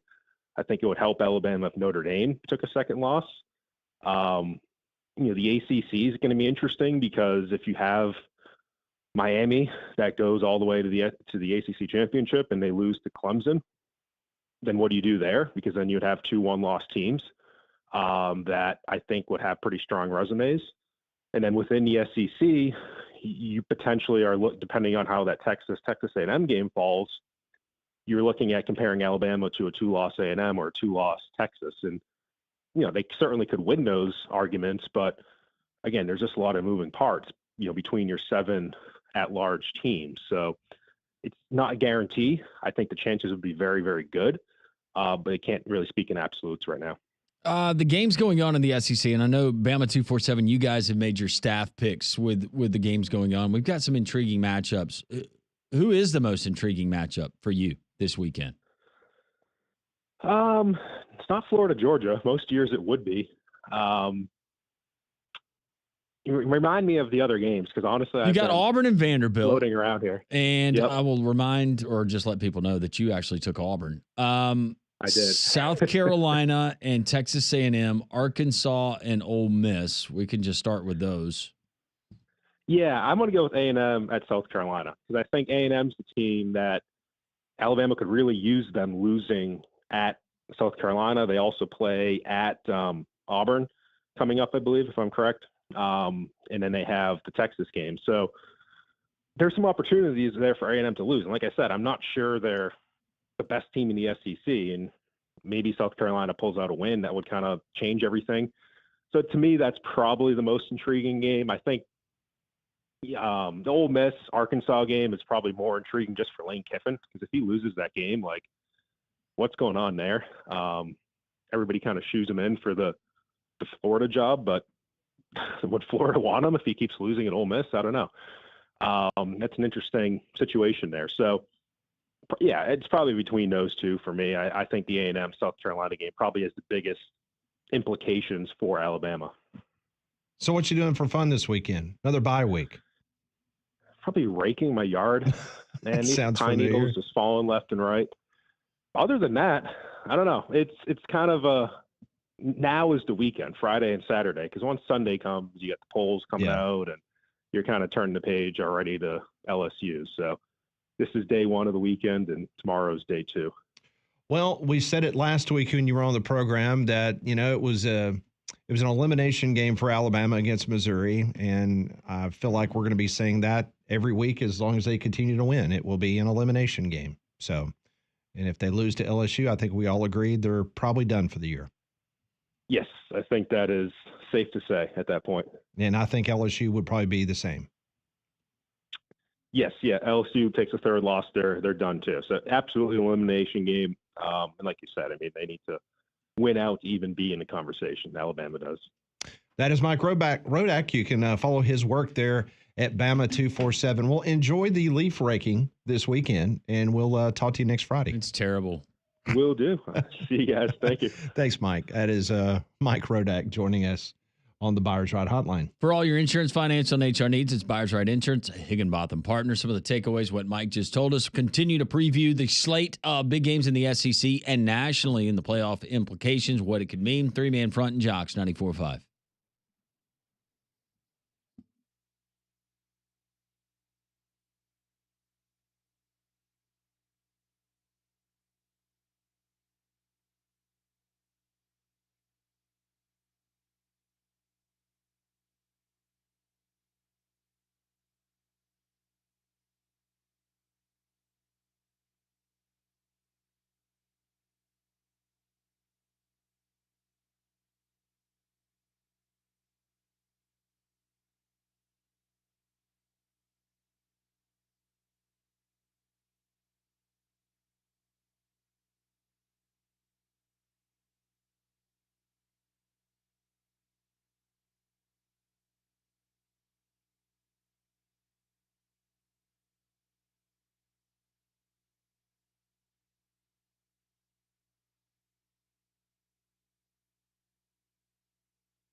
It's 12:19, Gston 94.5. This is Three Man Front on a Football Friday. If you missed any of our interviews, Wimp Sanderson giving us our blue plate of the weekend. That was Indiana.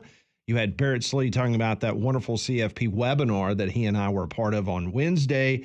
And you just heard Mike Rodak from Bama 247. Bama's got the off week, but man, just kind of painted a picture where even if Alabama runs the table, Landrum may not be a foregone conclusion that the Tide would be in the CFP. No, unfortunately, they put themselves in that spot. Now, they can also help their resume by, of course, going to Baton Rouge and beating LSU. But, it's out there. You got some teams that need to fall. You have some of those teams that we weren't expecting to do what they've done, the likes of BYU. What does Notre Dame do the rest of their schedule? And some of those others. It's going to be compelling television to watch, but you're going to be on pins and needles if you're a fan of particular programs. Well, I'm a big fan of Mandu. It's in downtown Homewood. Mandu is electrical muscle stimulation fitness. You got the holidays coming up. We know that we all overindulge. And every year we all tell ourselves, I'm not going to do that. You get around family and friends and some of those favorites that people only cook up during the holidays, whether it's turkey and dressing, whether it's all the fixings, or whether it's during the holiday parties in the month of December and New Year's, you're going to overindulge. That's what we do, especially here in the South. Get a head start on it. Electrical muscle stimulation fitness. You're going to go into Mandu. Your first visit is free. They're going to put you in a suit. They're going to hook you up to a machine that sends electric pulses to various parts of your body. When it does that, you're going to get those pulses to add muscle. You can lose body mass. You can lose weight. You can overall just feel better. But it's a 15-minute workout. That is why everyone is gravitating to Mandu. Because of that technology, 15 minutes, you're going to get results. I've gotten results, Damian Mitchell, and everyone that I've recommended that's taken me up, as a Jocks listener, they've gotten results as well. Mandu in downtown Homewood, MANDUU.com. Tell Paul on the game that Landrum sent you. So like week 2 in Ann Arbor, Michigan, this weekend, both college football pregame shows will be on the same locale. ESPN and Fox will be in Happy Valley prior to the big game between Penn State and Ohio State. Now, the TV ratings for both pregame shows have been impressive, but College Game Day, with the addition of Nick Saban this year, they have been able to extend its lead over Big Noon Kickoff's ratings after Fox had made some gains on ESPN last year. So I'm not really sure if it was all Nick Saban. I'm sure Conrad would think it is all about Nick Saban. But ESPN has now expanded its lead over the Fox Big Noon Kickoff. ESPN people, they say that College Game Day is on pace for its most watched season ever this year. They're averaging 2.2 million viewers each week on the program. That is more than double the number of people tuning in to Fox's Big Noon Kickoff every week. Matter of fact, which is right underneath 1 million viewers, around 900,000 plus on a given Saturday for Fox Big Noon Kickoff. So last year, it looked like that they were making the gains, and potentially this year or maybe even next year, they would be able to overtake College Game Day. But Conrad, even though you hate Pat McAfee, they have been able to gain some viewers over the last year or two. Yeah, that's right. I actually do not hate Pat McAfee, but wait, I thought you did. I do not. Is that Landrum? Hate is a really strong word. No, I didn't say that. I told you I hated the devil and evil. Try not to hate anybody. Go ahead. What did you say about Pat McAfee? I don't know. I don't know if I've ever said anything that negative Conrad, about him on the just show. be honest. I mean, I'm not his biggest fan, but I think he does a fine job. You're jealous of his arms? I He's just going wish Biff I could wear a Poggi today. tank top. He's going Biff Poggi today. He is. I There's just bolo saw him on the ties. TV. Yep. Those leather chaps. It works for him, I guess. To each his own. But no, I do think in terms of the actual viewership, I think a lot of it is Nick Saban, but I do think a lot of it is also, I mean, it's just been such an exciting college football season. There's been so much crazy stuff going on week in and week out. I think that plays into it too, but I certainly think Nick Saban has helped boost those I think how long have they had the kicking for money? Only a couple years, and I'm telling you, I think that is a big draw. That's a big huge part. get. Because I think last year was maybe the first year. And they did it. I'll tune into College Game Day basketball, but I'll set the time when they do So the the half-court half-court shot. shot, yeah. It's just fun. People like to see that. Mm-hmm. I think that's a big part of it. I do think that it's added to with the college football season and some of the different elements, because it had gotten a little stale, but some of the different elements that they're incorporating them, I applaud the production team and the directors and how they're doing that. They've kept it fresh every week so far. It hasn't gotten stale. Well, one thing's for sure. I think we can all agree, and he has been a great ambassador for college football, and he's been good for the program. But let's just be honest, the last 5-6 years of Lee Corso, it's not had the same entertainment value as it had the previous There was 15, 20 years. very little entertainment value. Correct. But adding Pat McAfee, who obviously brings a little bit of a panache to the broadcast, and then when you bring in the greatest of all time that can talk X's and O's and do it as better than anybody on television, Nick Saban, it goes without saying. They're getting their money's worth from Nick Saban and then some. But yeah, 2.2 million viewers. And I think it peaked this year in the threes for one particular Saturday. But on really average, 2.2 million people are tuned in. We're about 900,000 for Fox's Big Noon Kickoff. I wonder if it was the Alabama-Georgia game because people wanted to see if he picked against he would Alabama. pick against Alabama. Yeah.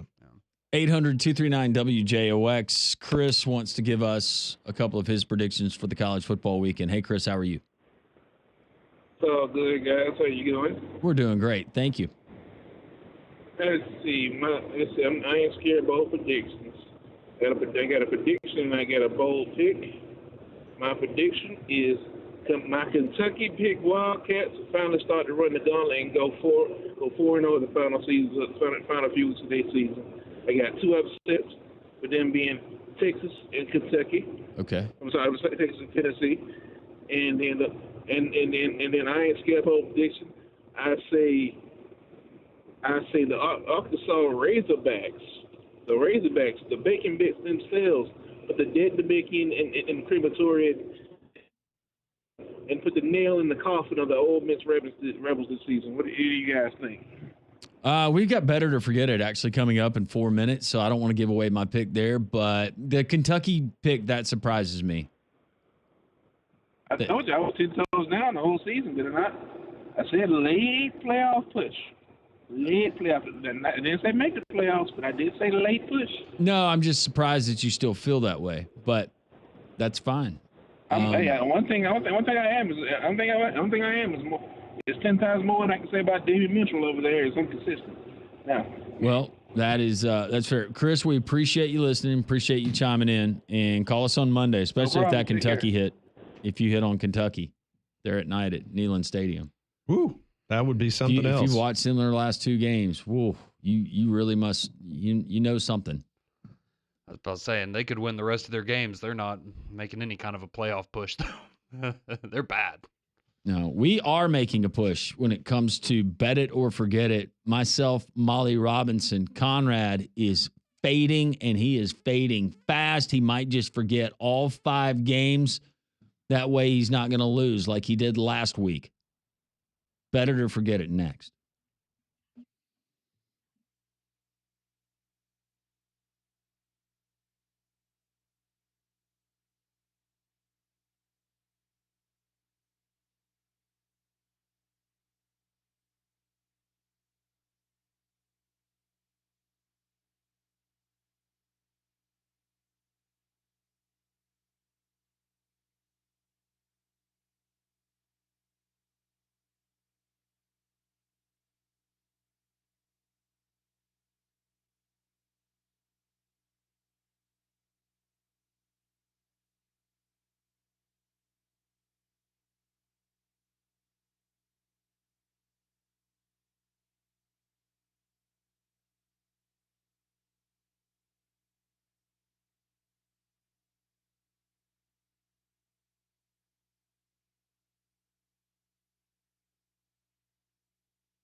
We're just moments away from another edition of Bet It or Forget It. Let me talk to you about Abide Roofing. 205-922-7134. I recommend them 100%. One of the guys in charge over there is a good friend of mine, Travis Lloyd.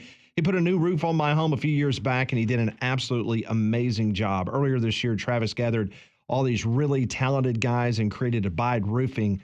The Abide Roofing team has tons of experience and industry knowledge. They're using the absolute best products like they put on my roof, but even more than that, they care about your experience. That means constant communication and follow-up from the Abide Roofing team. Travis personally was on my roof for over 2 hours with my insurance company with the adjuster as they were discussing, obviously, my policy and what needed to be done to my roof.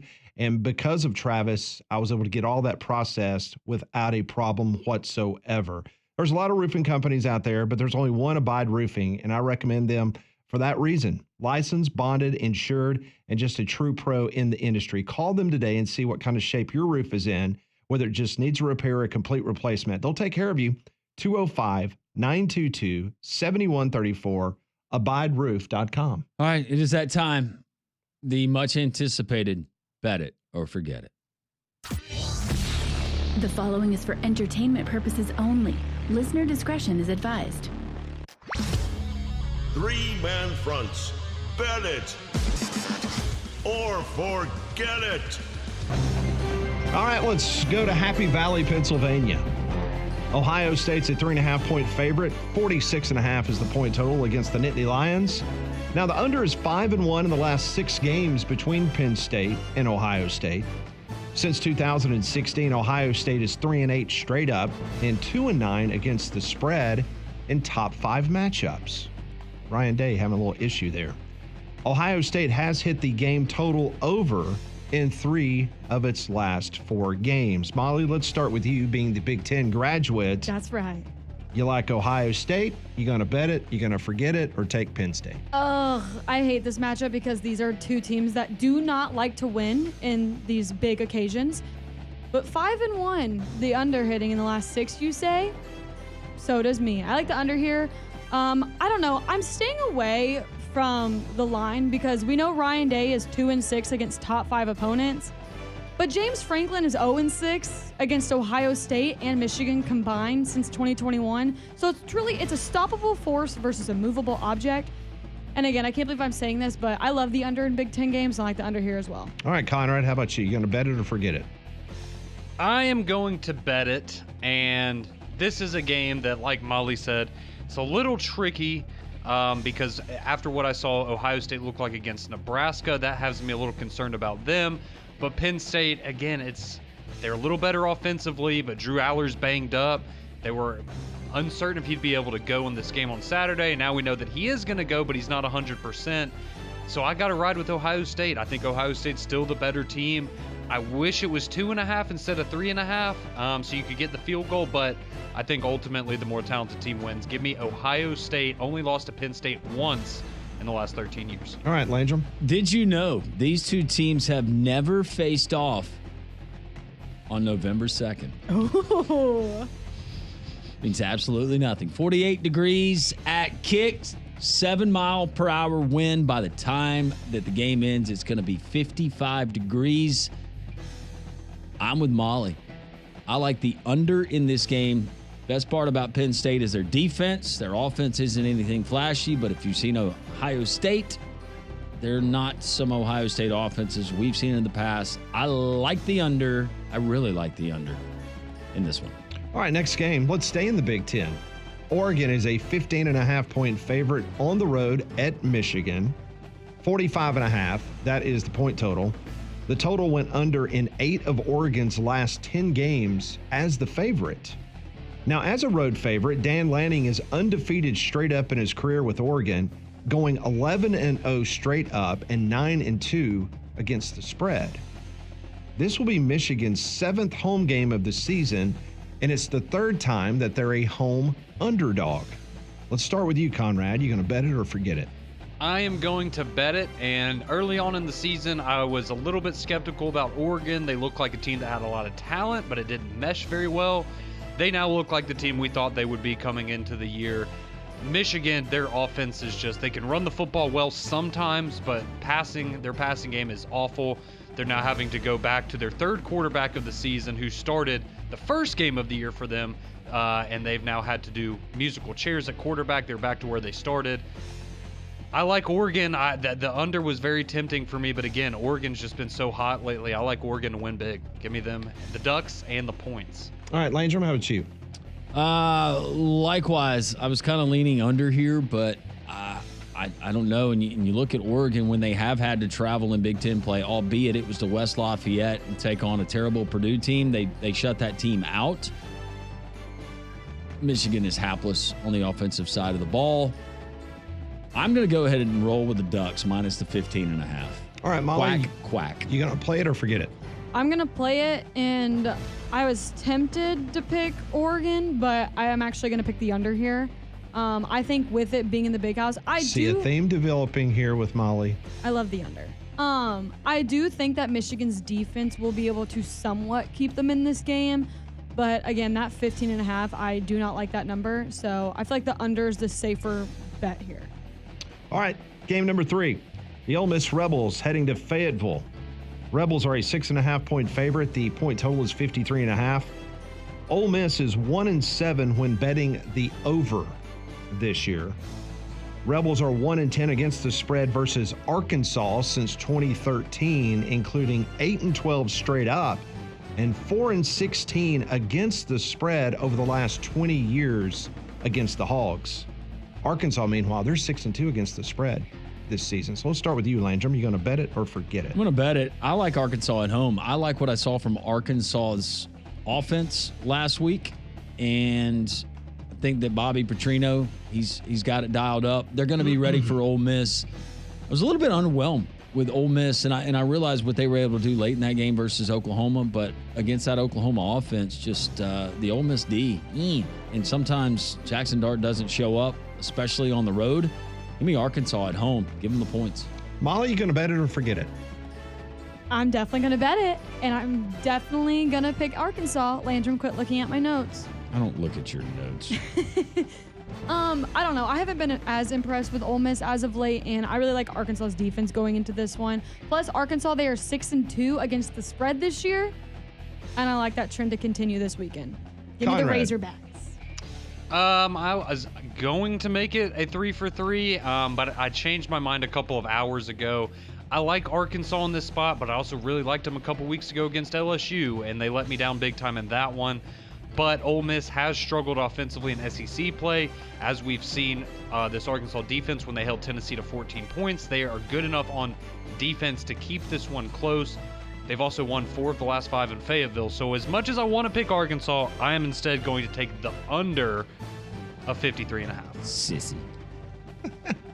All right, next game, the Georgia Bulldogs down in Jacksonville taking on the Florida Gators. Bulldogs 16.5-point favorites. 52.5 is the point total. Georgia is 1-5 against the spread this season. So you've been betting Georgia. Haven't been very profitable. Gators are 3-2 against the spread this year.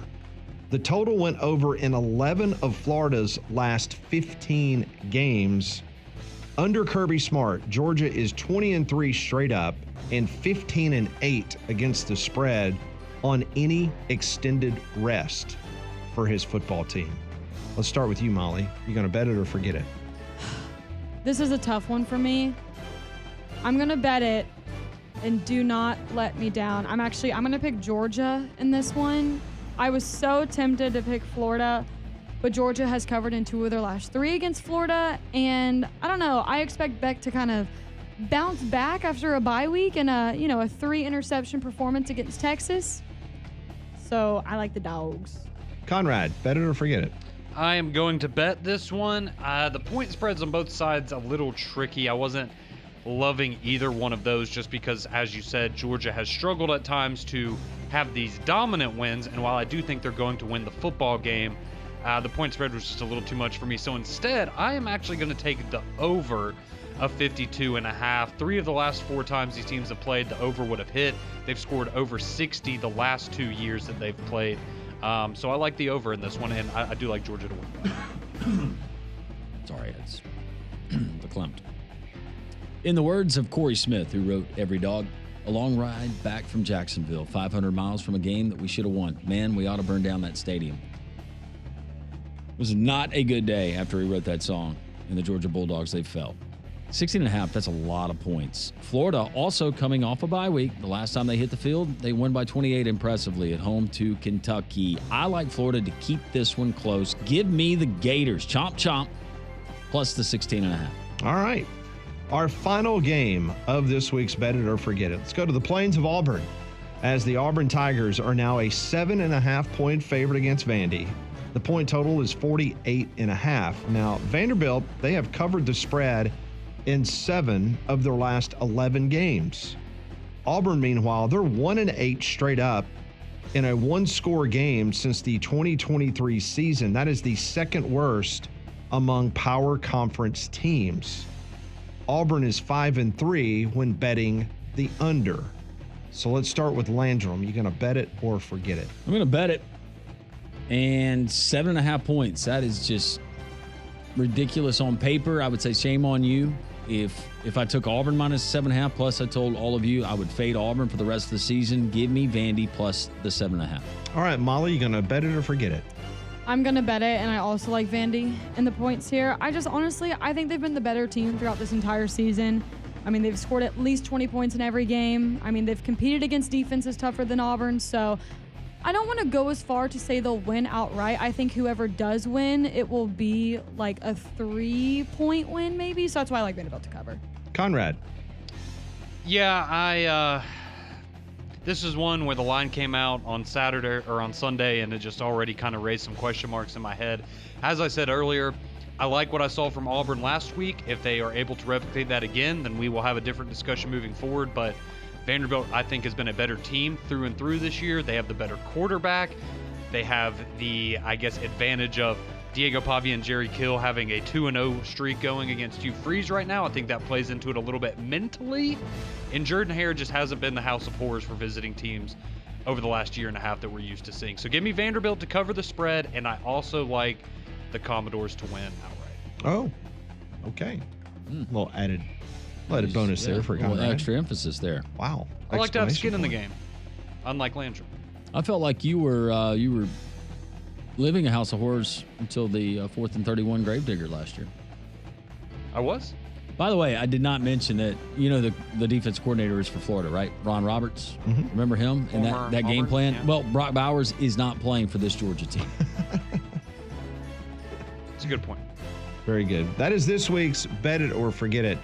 Best of luck for all my fellow teammates here on Three Man Front. How does a quarterback who has an injured thumb that's just been surgically repaired keep his team undefeated? Dr. Stephen Brown, Road to Recovery with our friends at UAB Sports and Exercise Medicine, joins us next.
12:47, three-man front. Landrum and Pat coming up at the top of the hour.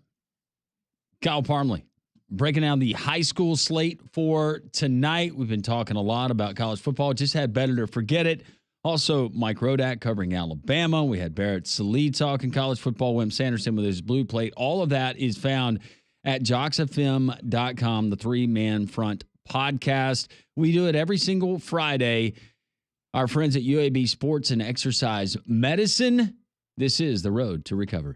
This is the Road to Recovery, presented by UAB Sports and Exercise Medicine. Visit uabmedicine.org/sports to set up an appointment today.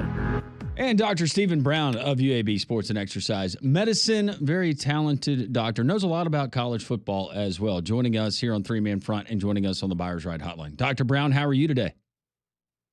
I'm doing very well. Happy to be back with you guys today. Well, glad that you're back. I know that you had no idea that I was going to ask you about this, and if this is out of your realm of expertise, I don't think it is, but you've got an Indiana quarterback in Rourke who had to miss time with an injured thumb. Apparently, the thumb hit the helmet of an opposing player, and the thumbnail came up, was no longer embedded. He had that thing surgically repaired. They say he's going to be ready to go against Michigan State tomorrow.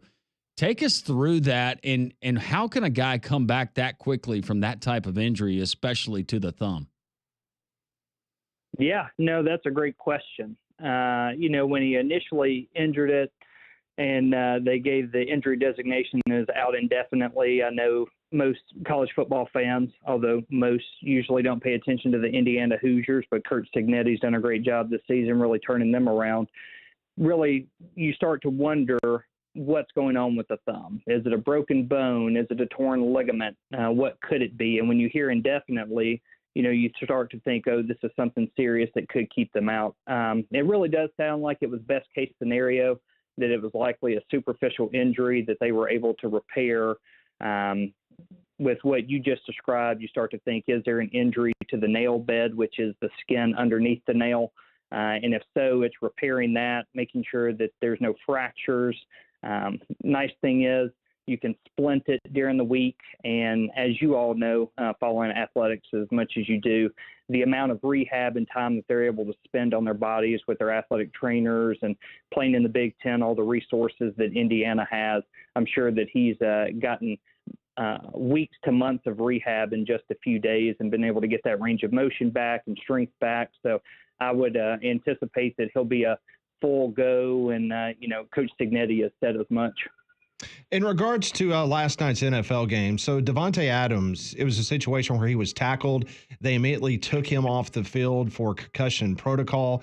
In that situation, when they take him off the field or just take him into the tent, could you kind of walk us through what are some of the processes that they do go through with that potential player's issue with concussion in regards to the concussion protocol?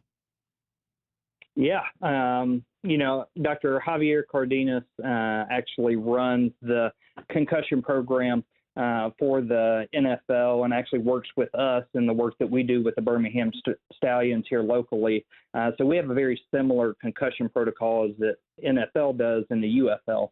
So when you come off, obviously, you want to rule out all the bad things first. So you think about skull injuries, brain bleeds, other things. So that's first and foremost, making sure that the athlete doesn't have anything there. And then it's really addressing all of the different symptoms that can come with concussion.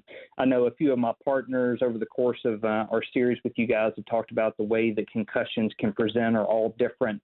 And it's really going through a symptom checklist where we ask a lot of yes/no questions for the athletes. Are you feeling a headache? Do you feel dizzy? Do you feel sick to your stomach? We ask memory questions.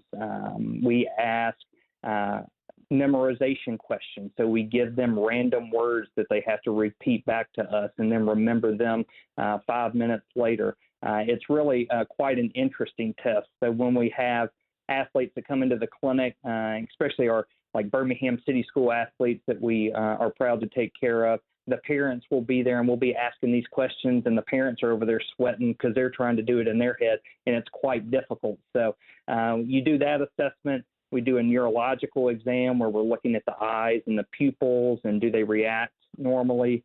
We check coordination and balance. And so it seems quick sometimes, but it is a very, very robust and standardized protocol that we go through across all levels of football. So it's one of those where we actually use it, the same protocol they use in the NFL and the UFL and the NCAA for our high school athletes here in the Birmingham area. So it's one where it's not just kind of wing it where the doctor's like, oh, yeah, I think you're good. You know, what day is it? It's much more involved than that.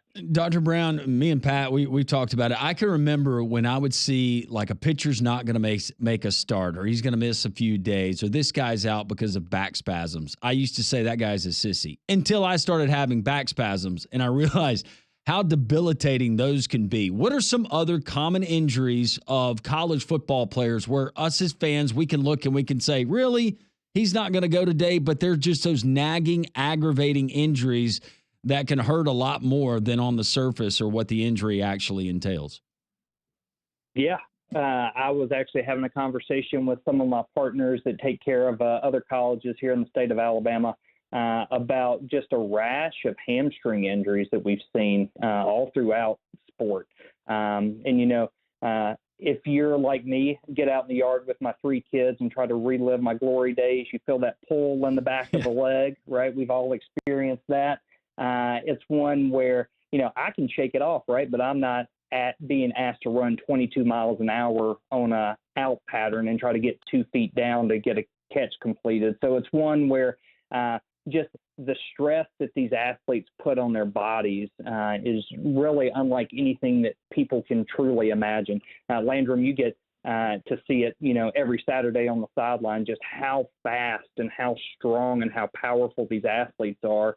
And any sort of kind of hitch in the giddy up there can lead to further injury, can lead to, you know, incomplete passes that would otherwise be complete. It can be the difference in getting a first down and can really swing the game. So it's one where hamstrings are ones that we struggle with, that everyone's beginning to struggle with. And, you know, for the lay person, they may just be like, oh, I rubbed some dirt on it. You know, you can still run. But if our athletes aren't performing at their top, sometimes it's just not good enough. I'll tell you another one. It happened to me in high school when playing. You couldn't even find it on the film, but it was a deep thigh bruise. Took a helmet that somehow got around my thigh pad, and I could barely walk for about 3 or 4 days. It was just one of those injuries, and we see a lot of those. Yes, absolutely. You know, some people will call it, oh, I got frogged in the leg. Yeah. We see it across all sports, right? Or these basketball players, they come down, they get a knee to the thigh or the calf. And what people don't realize is that bruise, you're actually bleeding inside your muscle. And so there's significant damage that happens with that. It's one where we do lots of things immediately. The thing that you worry about is, do you start to develop calcification in that hematoma that can lead to chronic kind of nagging pain? It affects the ability of that muscle to contract and fire, so it affects power, it affects strength. So those deep thigh bruises or contusions can be significant injuries when, like you said, when you're watching film, it seems pretty benign. Dr. Stephen Brown, one of the best, the entire team there at UAB Sports and Exercise Medicine. I hope I will see you on the sideline tomorrow for UAB in Tulsa. Oh, yeah, we'll be there bright and early with bells on. Dr. Brown, we appreciate it, man. Thank you, and talk to you tomorrow. Y'all have a great day. Dr. Stephen Brown, UAB Sports and Exercise Medicine. Visit uabmedicine.org/sports or call 205-930-8339 to make an appointment. That is a great example of just wonderful people that you're going to find. They're going to take care of you. Guaranteed. UAB Sports and Exercise Medicine, knowledge moving medicine forward. Kyle Parmley talking high school football next.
It is 1 o'clock here on Jocks 94.5. It's Football Friday.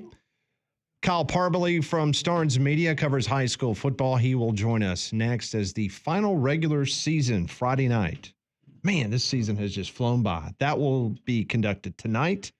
Playoffs will begin for all classifications beginning next week. So Kyle Parbley coming up in a matter of moments. Well, when it comes to your technology, don't settle for anything less than a winning team. How about Evolve IT? That's your trusted local IT partner at Evolve IT. They're your MVPs for all things tech, like network management, cybersecurity, and keeping your business systems running smoothly. No fumbles, no downtime, just expert support right here in Birmingham. Local, local, local. That's the thing you need to remember. There are other IT companies nationally that do a wonderful job. The problem is, inopportune times, that's when stuff always happens, whether it's a pipe busting, whether it's something going wrong with your car. That includes your IT service. 365, 24/7. You call our friends at Evolve IT. It could be Christmas morning. Someone is going to answer the phone, and they're going to get you up and running. That's what their commitment is. They're local. They'll take care of you. Evolve IT, they're ready to take your tech game to the next level. Find them online, evolvebhm.com. That's evolvebhm.com. Or you can call them 205-749-8970. Evolve IT. Make sure you tell them Landrum from Jocks 94.5 sent you. He joins us every Friday. It's hard to believe, Kyle Parbley, that we are getting very close to the end of the football season. He's from Starnes Media. He joins us now on the Buyers Ride Hotline. Spain Park and Gardendale tonight. Let's start there.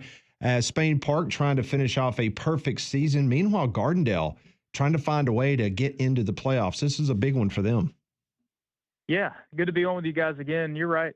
It's wild that we have reached the end of the road in terms of the regular season. That's 11 weeks that are about to be down, and then we'll start the that 5-week push to a state title. So, yeah, you mentioned that Spain Park Gardendale game. It's kind of interesting. I mean, Spain Park is looking for their first perfect regular season in program history. I think this is the first time they've ever been 9-0, so they've already kind of set some program history there. But this Gardendale team is 5-4.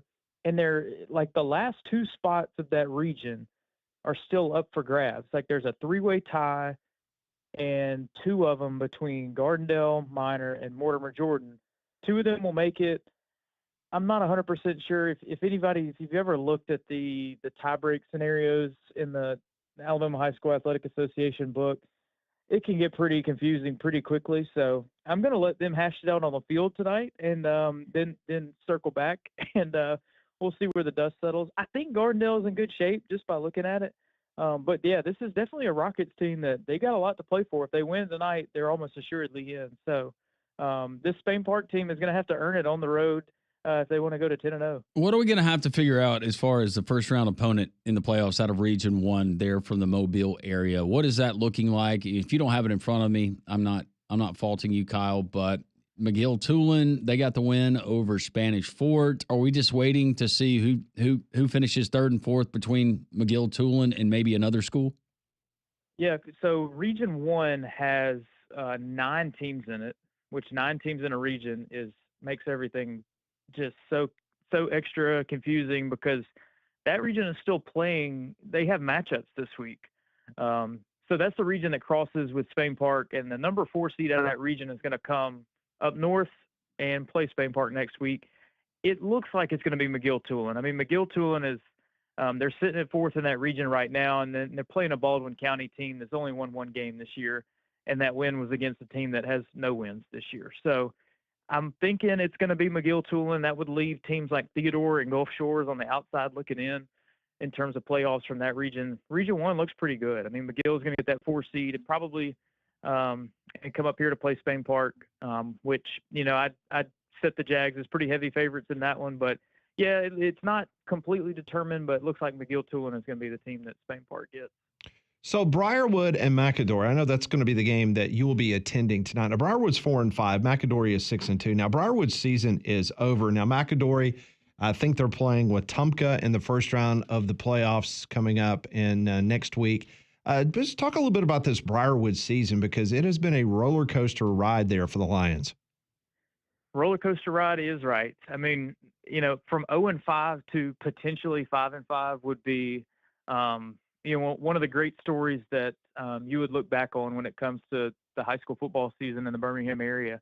Now they've got their work cut out for them tonight. You mentioned this McAdory team. They're 6-2 coming in. They've pitched back-to-back shutouts. They're going to be in the playoffs, hosting a game next week against Wetumpka. So you wonder, what kind of state of mind this McAdory team will be in, knowing that, this game doesn't mean much in the grand scheme, and they've got playoff ball ahead of them. I just love, getting the opportunity to see, Arvia Holmes has done a great job at McAdory. He was on Josh Niblett's staff at Hoover, and he was with Patrick Nix at Pinson Valley for a little while. So it'll be good to see him and his team. But yeah, this Briarwood team, they would love nothing more than to finish it off on a high note. I mean, it's, talking to Matthew Forster, the head coach, this has been one of his favorite teams to coach just because, it was so bad at the start of the year, and they just never gave up when it would have been easy to. And, it would be pretty impressive if they could leave their mark and be 5-5 on the year. Very intriguing game between Homewood and James Clemens. James Clemens, a 7A team, got to see them as Spain Park had to travel north to take on the Jets earlier in the season. Now, the back half of their schedule, it's been challenging. Homewood's playing really good football already. Both of these teams are going to be in the playoffs. 7 o'clock, Waldrop Stadium tonight. Homewood coming off a shutout win over Minor. James Clemens, a win over Albertville. This should be a really good one, Kyle. Yeah, and if it was in the middle of the season, it would be I would really look forward to this one pretty high on the list because, the unfortunate thing when you get to this final week of the regular season is there's so many other factors in play when you talk about, teams wanting to be smart about, managing the workload of some guys. Maybe you want to get healthy. Maybe you want to give some guys some reps, all that kind of stuff, especially because both of these teams are heading to the playoffs. But you're right. I mean, this will be a really good game. This is a James Clemens team that, they're 7-2 and they gave Spain Park a good game earlier. I mean, I think they went up 2 touchdowns early in that game, and Spain Park rallied to come back.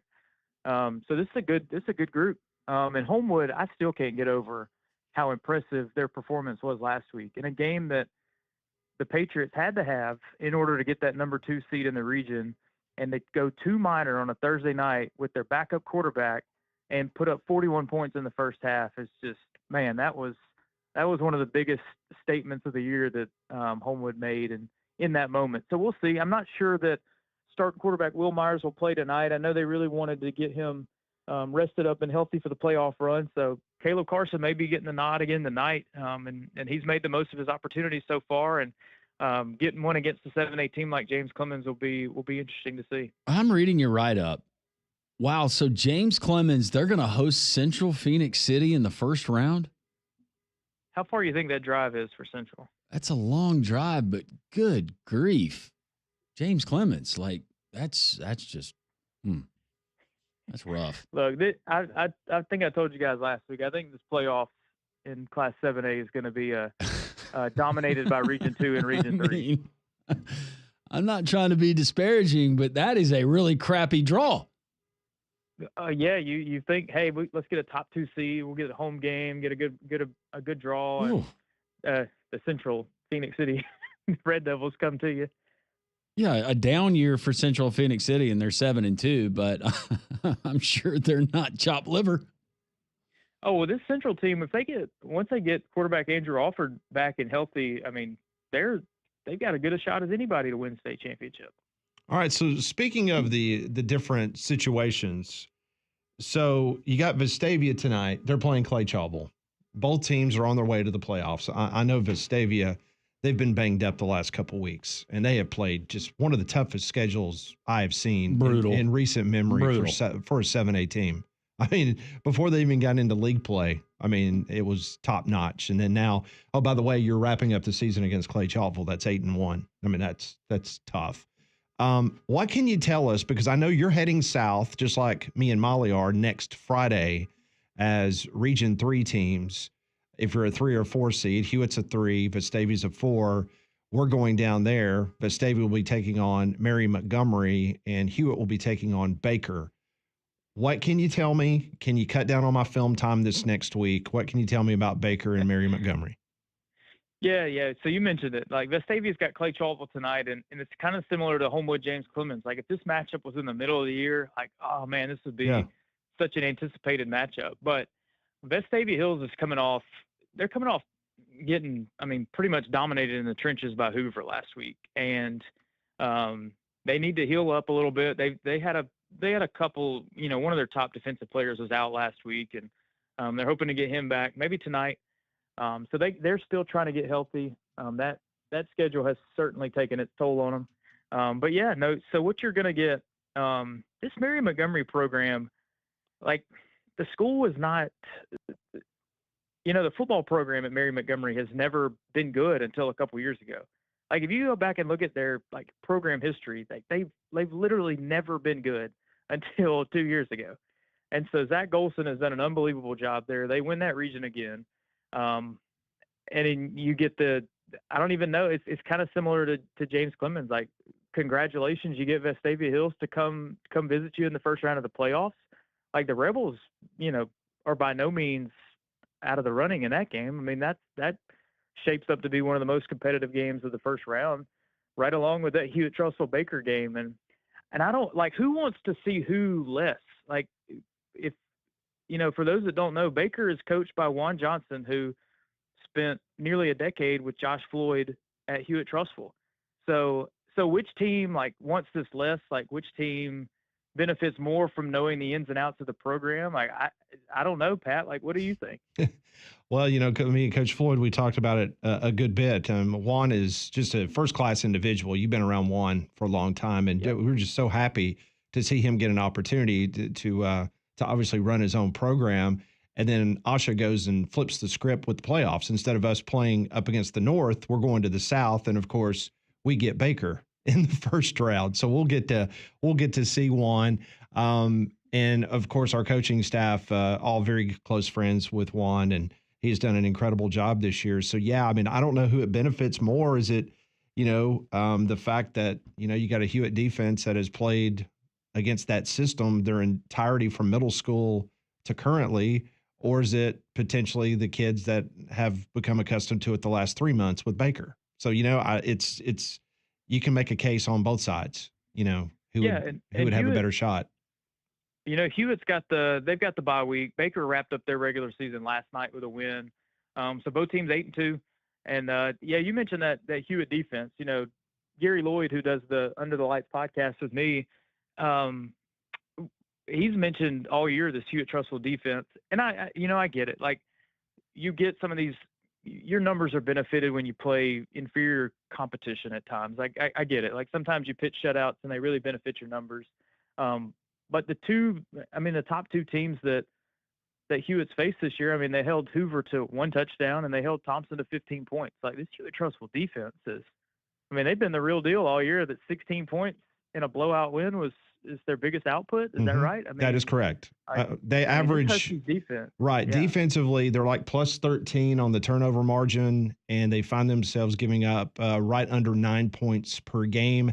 This by almost about 10 points, the best defense that Josh Floyd has had in 11 years at Hewitt-Trussville. So the defense, I know we always talk about Husky fast, but the defense and Sean Talisman, what they've been able to do, as you know, Kyle, that will travel when you get into playoff football. So the defense is going to be expected to carry a big load coming up. Absolutely. And the first round of the playoffs will be putting some miles on the cars for sure. Yep. I guess me and you can we can get some peaches down in Chilton County on our way down next Friday. Absolutely. Get some ice cream. So y'all are going to ride together? No, we got other travel. He's with more important people than me. We're going in the same direction, but to different venues. Yes.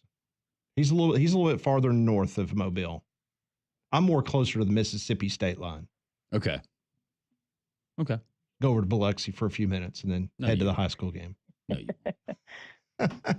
Well, hey, Kyle, safe travels. If you see me on the side of the road, stop and help, please.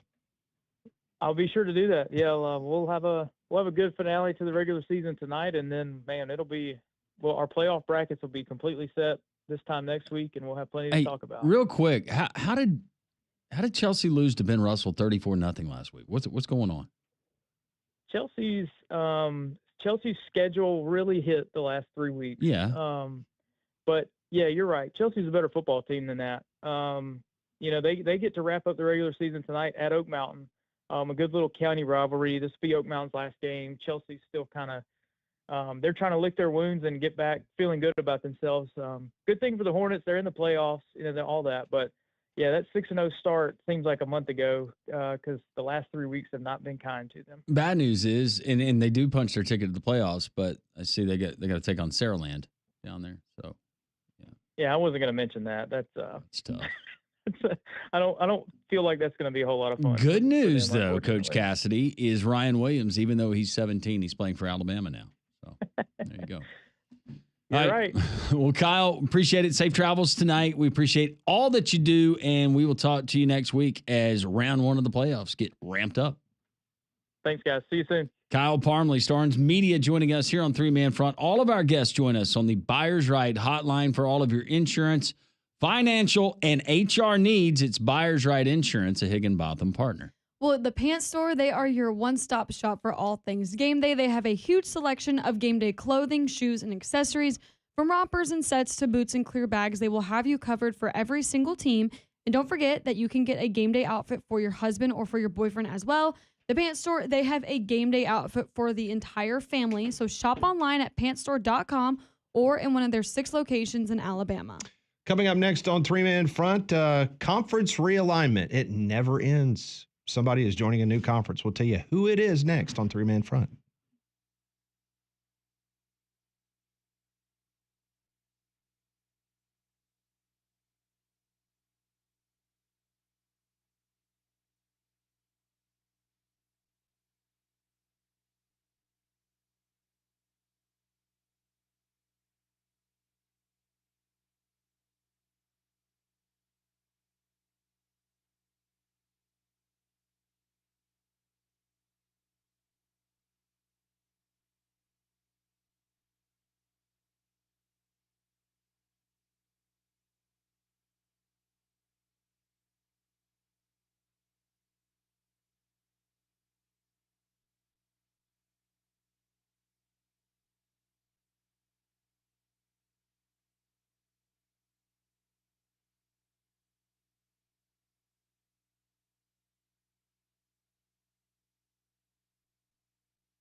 It is 1:20, Jocks 94.5 on this Football Friday. Thanks for making us a part of your Friday. Paul Feinbaum Show will be coming up at 2 o'clock. Well, let me tell you about Big Whiskeys, as they are a great place for great food of all varieties with a full menu ranging from apps, salads, burgers to steaks. Plus, their bar features unique cocktails, over 120 whiskeys, including whiskey on tap, and plenty of screens to catch all the games all weekend long. They also offer different food and drink specials for each day of the week, happy hour, and the kitchen is open late every single night. So check them out, Stadium Choice Village off Highway 150 near the Hoover Met. Like the transfer portal, conference realignment is always open. Teams are always looking to try to improve themselves. And this afternoon, it has become official that Grand Canyon University is officially joining the Mountain West Conference in 2026 as a non-football member. Now, Grand Canyon University has been to 3 of the last 4 NCAA men's basketball tournaments. The Mountain West, meanwhile, they are still seeking a football-only member, and they have had discussions with 2 MAC schools, Northern Illinois and Toledo, which could be a final piece of the whole Mountain West puzzle. So Grand Canyon University, Landrum, which I believe they have an enrollment of something like stupid, like 50, 60,000 students. They are on their way now to the Mountain West Conference. So they have been seeking a better conference situation because that is a really good basketball program. What is it, more than 55,000? Their total enrollment last fall, including online and in person. So this is including graduate and undergrad students. 101,000 students. I kind of undershot it by about 50,000. They had 66,000 undergrad students. Whew. Molly, can you name the nickname? The Lopes? Jackalopes or antelopes? Antelopes? He tried to fool you. Yeah, I know. Yeah. Good job. I would have gotten Conrad. I didn't know. I know you didn't. You played them in the NCAA basketball tournament. How did you not know that? That's in the past, Pat. The Lopes. Wasn't really worried about them. You weren't worried about them. Okay. Mm-hmm. Lopes. They're little lope. Not lobe. No. Like an earlobe. It's a lobe. Very different. Mm-hmm. Good for Grand Canyon. I'm excited for him. I would hate to see NIU or Toledo leave the MAC. I'm excited. Isn't it the Suns owner that's a big contributor to that program? He contributed all that money for the new facility and At everything Grand else. Canyon? And yeah. Well, he's a Michigan State graduate. He played basketball at Michigan State. So Okay. I'm not sure. He might have No, given but I think money. I do remember that he was, just because locally there was a big contributor and they got that thing kind of rolling. But no, good for them. That's awesome. So they were heading to the Mountain West and still looking for that extra football member, football only. Now, you were telling me there's been a little bit of line movement for some local teams, according to the Vegas spread. Yeah, it was 3.5. Now UAB a 2.5 point favorite over Tulsa. Still Auburn minus 7.5. Trying to see where the Troy Trojans would be. And currently, Coastal Carolina, a 3.5 point favorite at Troy. All right, so go to the top of your screen because I want to make sure that these are updated. Georgia State tonight against UConn. Is it still 8? No. Oh, okay. Plus 7. Ooh. All right, UConn minus 7. South Florida, they still 2.5 on the road Yes. against FAU. That is correct. All right, that hadn't moved. And San Diego State is a 23.5 point underdog at Boise. Yes. Okay. Wonder what's going on there with Georgia State and UConn. By the way, tomorrow, Army, you know, the helmets that they're going to be wearing, which are so smooth. Very nice. They're a 21.5 point favorite over Air Force. I don't know if Air Force scores in this game, to be completely honest with you. Yeah, there was a stat I saw, and it was really, really bad for Air Force. They're horrible against the run, number one. And, Yeah. in case you haven't tuned Well, that would in, make sense. They're the Air Force. Come on, you want to laugh. Come on. Yes, they're. That was good. Mm-hmm. They're better at things. No, now you're just through the it's like air. sympathy. Like I'm the little kid that it's like, all right, let's acknowledge him, so he'll shut up and go back and leave us alone. Go back to his corner. All right, since 1990, we've only seen 2 Service Academy games with a spread of 24 points or more. And what did you say it is now currently? 21.5 Army. Okay. The last came in 2003 between Air Force and Army. That was a 26.5 point favorite for Air Force.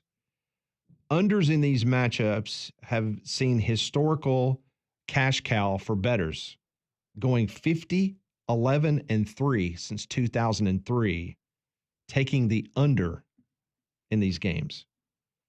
Between 2003 and 2019, the average over-under in a Service Academy game was 50.6 points with an average of 43.1 combined points in a game against the Service Academies, against one another.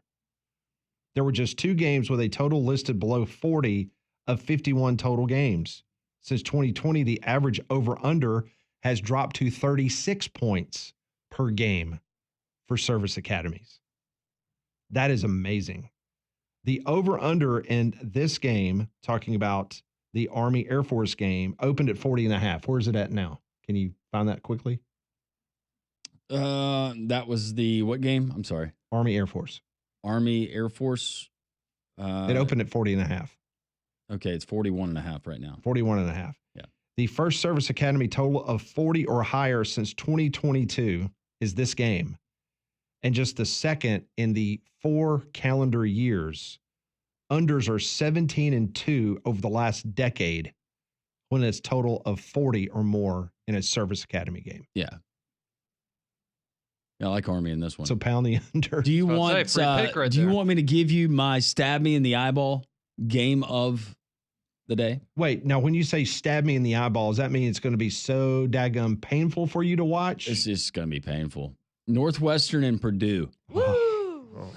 See? What's That's a great game right there. What's the Purdue point minus total? 2 at home. Oh. What's the total? 44.5. Oh, the under. I all do the believe way. I'm playing the under in the OFP on that one. Absolutely. I just kind of saw those 2 teams. You know, I was doing a little look Yeah. into the OFP this morning, and it appears that that Conrad has not done very well when he's chosen Alabama this year. He's under 500. It's because I double up on them every week because I'm so confident. He has bet on Alabama 13 times in the office football pool. He's 6-7. The fact that you went back and tracked that. Hey, I'm 5-1 when I side with Tennessee, though. Won't you tell America what your record is when you choose Notre Dame? Well, it's the same as yours, Pat. It's 0-4. That's correct. It is 0-4.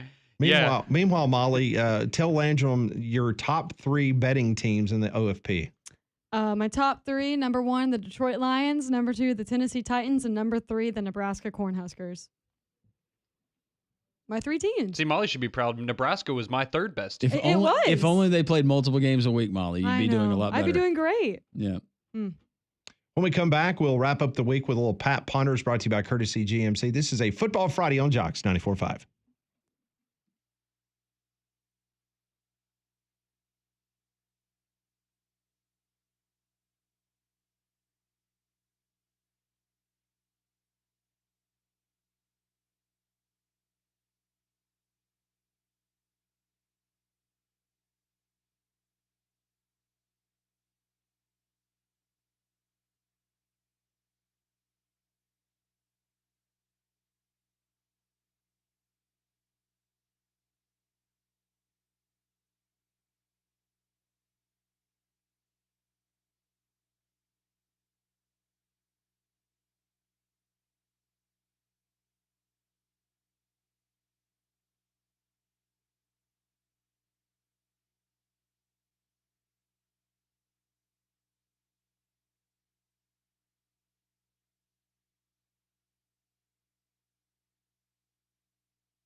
I will have 5 questions. The gang will give me answers to the things that I ponder at weird times during the day. I'm not like Kirk Friends. I don't think of this stuff in the shower like he does with punters.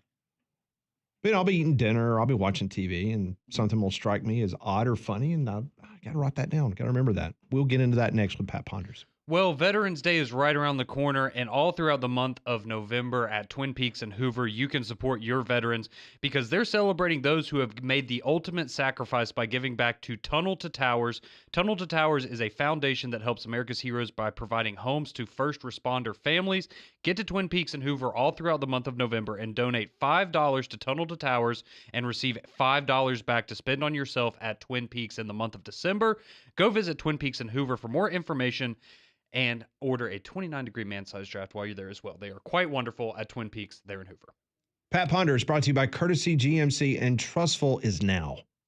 I want to know what you're thinking. Tell me what's on your mind. It's time for Pat Ponders. Brought to you by Courtesy GMC and Trustful. Go ahead and see them. See all the great Yukons and the deals they have on the GMC Sierras right there off of exit 32 I-459, or visit them online at courtesybirmingham.com. Diego Pavia had 235 total yards of offense last year in the upset of Auburn. You taking the over or the under on 235 total yards for Pavia tomorrow against the Tigers? I will go.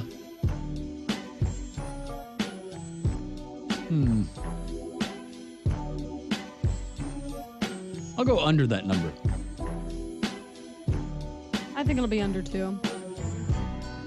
235 total yards? 235 total yards last year against Auburn. Will he go over that or under? Over. Ooh. So 2 unders and 1 over. I bet he's going to throw for right around 200 and run for about 60. That's what it's a typical Saturday for Diego Pavia when he's healthy. Question number 2.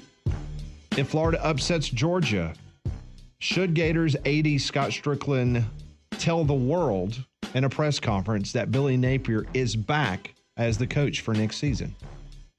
No, I think you try to play it off like you were never going to fire him in the first place. Just give him a pat on the back and say, this is the vision we had. Yeah. And we'll all know that it's a bunch of BS, but that's, it's playing the game. No, I agree. I mean, I feel like it doesn't need to. I mean, if you beat Georgia, I would So it assume speaks that for he's itself? back. Yeah. Should not be pissed if you're Billy Napier and they call a press conference to announce that you're not getting fired. I do want to remind you guys that after this week, they have Texas, they have LSU, they have Ole Miss, and then they get Florida State. So even with that, if you lose the next 3, win your final game, You're going bowling. You're going bowling, but if you have interest from another coach who you think would do a better job and people willing to pony up, yeah, I wouldn't say anything. All right. Well, let's just say that job does come open. And price was no obstacle whatsoever. Which of these 3 would you hire? Kirk Cignetti, Lincoln Riley, Lane Kiffin. Cignetti. Sig. No question. No question. Yeah. Why would you want Lincoln Riley? Because he's fun. He's a great barbecue smoker. Yeah? No. Ugh.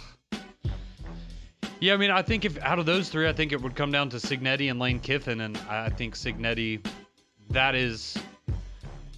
I think he fits the ideal mold of what a lot of people want their football coach to be. He's a no-nonsense guy. All he's done is win everywhere that he's gone, and you don't have to deal with, some of the circus that comes with a guy like Lane Kiffin. So even with him being 63 years old?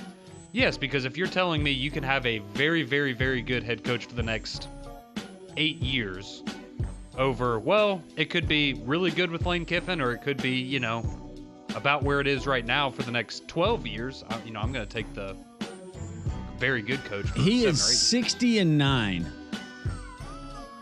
between his record at James Madison and Indiana.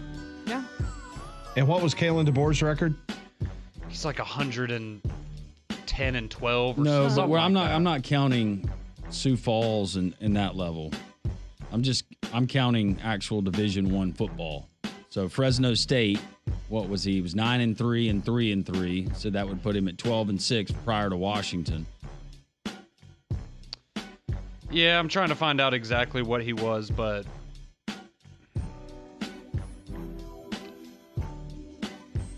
yeah, so let's see. At Fresno State, he was 12-6 there, 25-3 at Washington, and now 6-2 at Alabama. So he is 31 43 and 11. Yeah. Yep. 43 and 11. That's right. So statistically, Cignetti is actually A little better. a little better. And has had more. So why didn't Alabama interview Cignetti? Because he didn't play for national championship last year. But he was a coach at Alabama. He was. Yep. They wanted more flash. I'm still happy with the hire. Okay. Even though you're 6-7 betting against Alabama this year. Seriously. He's no longer a fan. That's how big of a fan I am, Pat. I continue to ride or die with the Tide. You continue to lose money. And unfortunately, yes, I'm dying with the Tide this year. All right, next question. Coastal Carolina is instituting a policy for the upcoming basketball season, what it calls We Win, You Win money back guarantee. They do this to try to sell season tickets for its men's and women's basketball programs. Now, if someone buys a season ticket package for either team and both teams combined win 35 games for this upcoming season, they're going to get a full refund of what they paid for their season tickets. Now, in 2023 and 24, the teams combined to go 21 and 43. Okay, that was my question. Is this a good or bad promotion for Coastal Carolina? I mean, if your basketball teams are bad like they are, then yeah, it's a great idea. I just hope it comes back to bite them so bad. They would have to be 14 games better than they were last year combined. That's my thing. Watch them this year win those 14 games and then have to give all that money back. I mean, we see how crazy people go when, you know, someone steals a base and you get a free taco. Right. Imagine you get a free season tickets. Yeah. I think it's a great idea. It's a good incentive to like get people there, I will say, because, you know, there's the what if. But for a smaller athletic department to potentially gamble, losing any money whatsoever. We got a new coach, Justin Gray, coming over from Western Carolina. So we're there late in the season and they're right there on the edge, and it's, oh, you know what? Starting 5, let's take the night off. You guys look a little tired. We can't be giving out season tickets. Yeah, they're to starting to throw games so they don't lose money. They're going to start Is that what throwing it is? games. Yeah. We win, you win. Money back guarantee at Coastal Carolina. I mean, how much can season tickets really be? I don't know. Probably what? A few $100. I would say maybe combined, what? Maybe 150? Maybe? Yeah. For a ticket? Yeah, I was going to say maybe for men's basketball or something like $300-400 maybe for season tickets. All right, I'm looking. I don't even think it's that much. Let me see right now. I could get us a ticket package. Oh, come on, hurry up. We could all buy season tickets for the same price that Molly could run out on the field before the USC game, probably. This is probably true. Oh. But Molly's decided she doesn't want to do Yeah, that. Just she pulled made up a me website refund and Cliff Ellis was on the website. That'd be wrong year. They were good when Cliff was there. Mm-hmm. All right, final question of the week. With daylight savings time ending this weekend, are you looking forward to turning back the clocks and getting an extra hour of sleep? No. No. It's great for that one day. This is the worst time of the year. It gets dark at like 2 o'clock. When it gets dark at 4:30, it just induces sleepiness for me. I agree. I don't like it. Sunday sunset time is 4:52, and it will continue to fall down to about 4:30 sunset time before we hit December, and then you'll gain a minute per day. I hate that. But for about a month, we're losing time, and by the time we get to around Christmas, it'll be dark by 4:30. Oh, this is why people get depressed. Why can we not just? Because is it Arizona, right? Yeah. There's also observe. There's also I think Evansville, Indiana does not recognize daylight savings time. Come on, let's they stay on the same time all year long. Let's do that. Well, the problem is we could choose to do it, but nobody else, and we'd be later. Did you know China only has one time zone, although they spread across 5 time zones? Early for everything. That they decide that it's all, whatever the time is in Beijing is the same time it is literally 5 hours away from Beijing. That does not surprise me one bit. I don't want to do anything that China does. I was about to say, that is No, not I was surprising not to me at all. advocating doing what China does. I was just saying, I was No. giving an example of Yes. somebody that just says we're not. But it is not surprising that they enforce that. All right, that's this week's Pat Ponders, brought to you by Courtesy GMC. Go online at courtesybirmingham.com. Text line is open. We will get to your text. Still time here on this Football Friday. We are Three Man Front, your home and America's home for college football jocks 94.5.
As we get ready to get out of here at the top of the hour for the Paul Feinbaum Show, sometimes Conrad and Molly, even myself or Landrum, we come across things that's very difficult, things that bother us.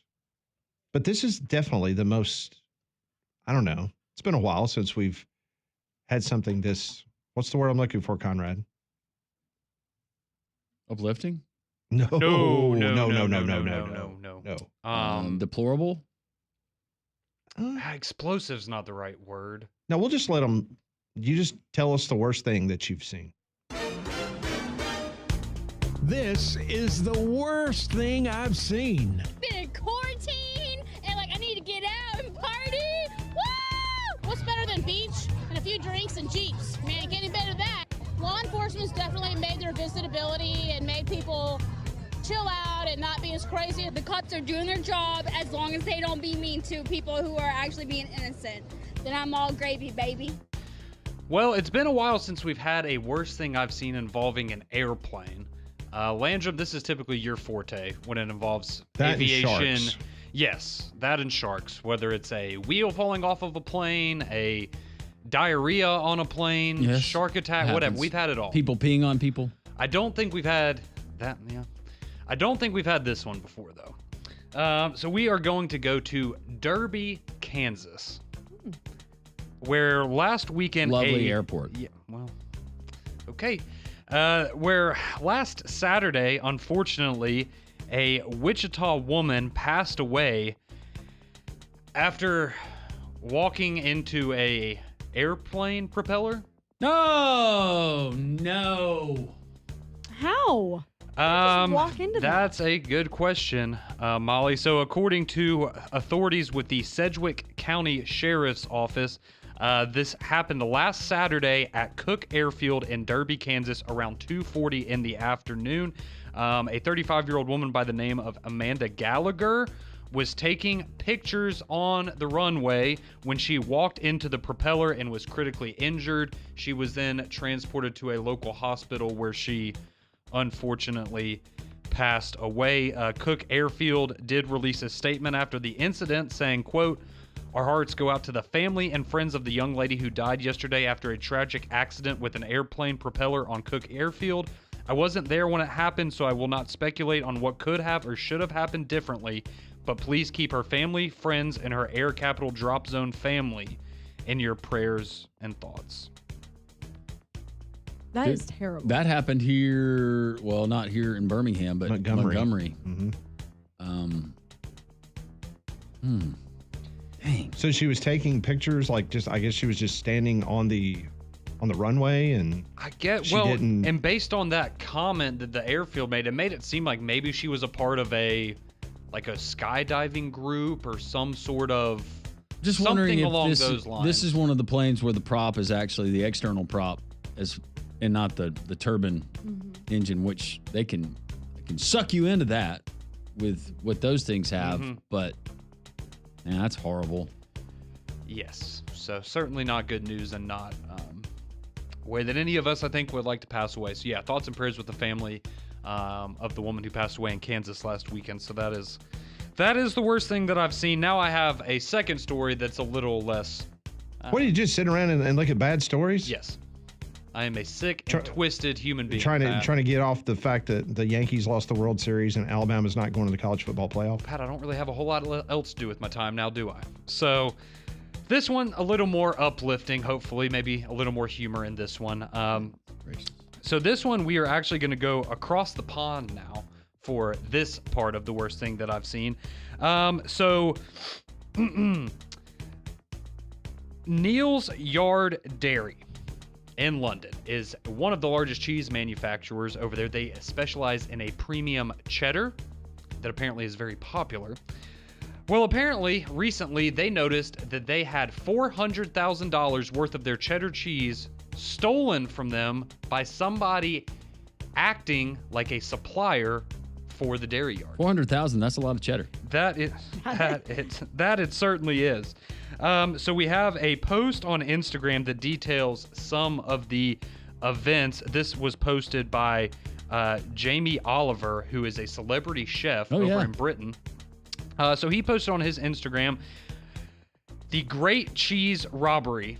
See the pun there. In a shocking turn of events, Neil's Yard Dairy has fallen victim to a brazen heist of epic proportions. A staggering 22 tons of premium cheddar cheese worth roughly $400,000 has vanished, leaving the cheese world reeling. The big cheese con thieves, posing as a wholesale supplier to the French retailer, duped Neil's Yard Dairy's London warehouse staff. The precious cargo of valuable cheddar was sent out in good faith, only to then disappear without a trace. Neil's Yard Dairy, known for their 45-year legacy of championing British cheese, has already paid the $400,000 owed to the cheesemakers for the stolen goods. This act showcases the company's commitment to their partners even in adversity. So authorities are currently on the on the lookout for somebody with $400,000 worth of cheddar cheese. Hey, got something you might be interested in. What are we talking about? Diamonds? No, not diamonds. Even better. Electronics? No. A buttload of cheese. This cheese must be pretty darn good. I mean, if you're going to go through all these hoops, what was the name of the what Dairy's Field? What? Neil's. Hang on. Was it Neil's Dairy Yard? Neil's Yard Dairy.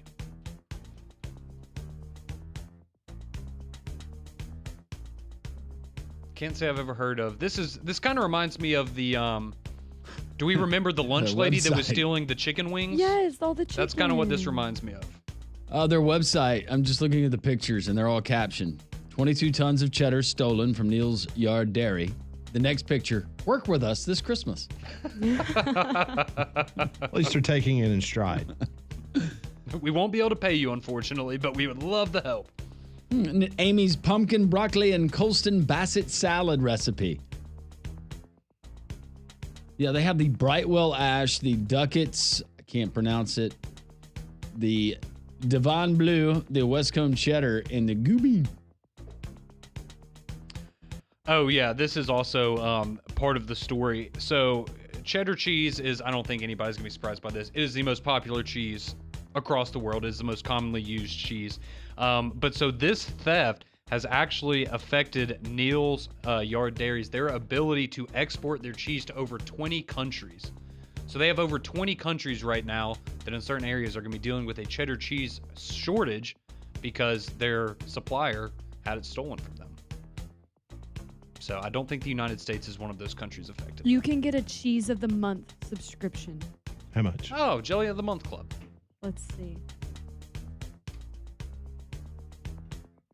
Sign up here. Here we go.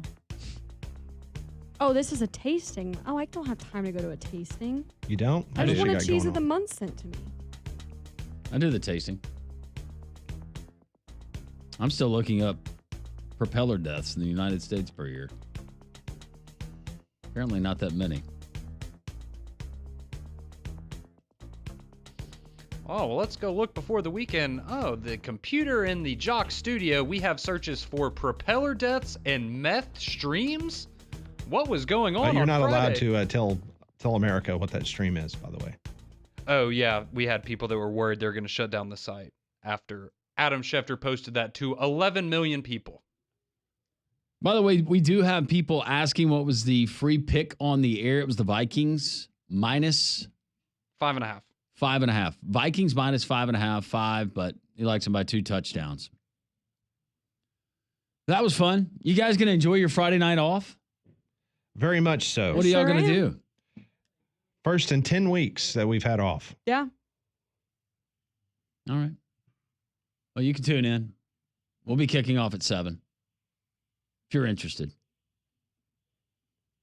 For all of you, from all of us, have a wonderful and safe weekend. Enjoy the football, high school, college, and the NFL. Reaction Monday on Monday. Paul is next.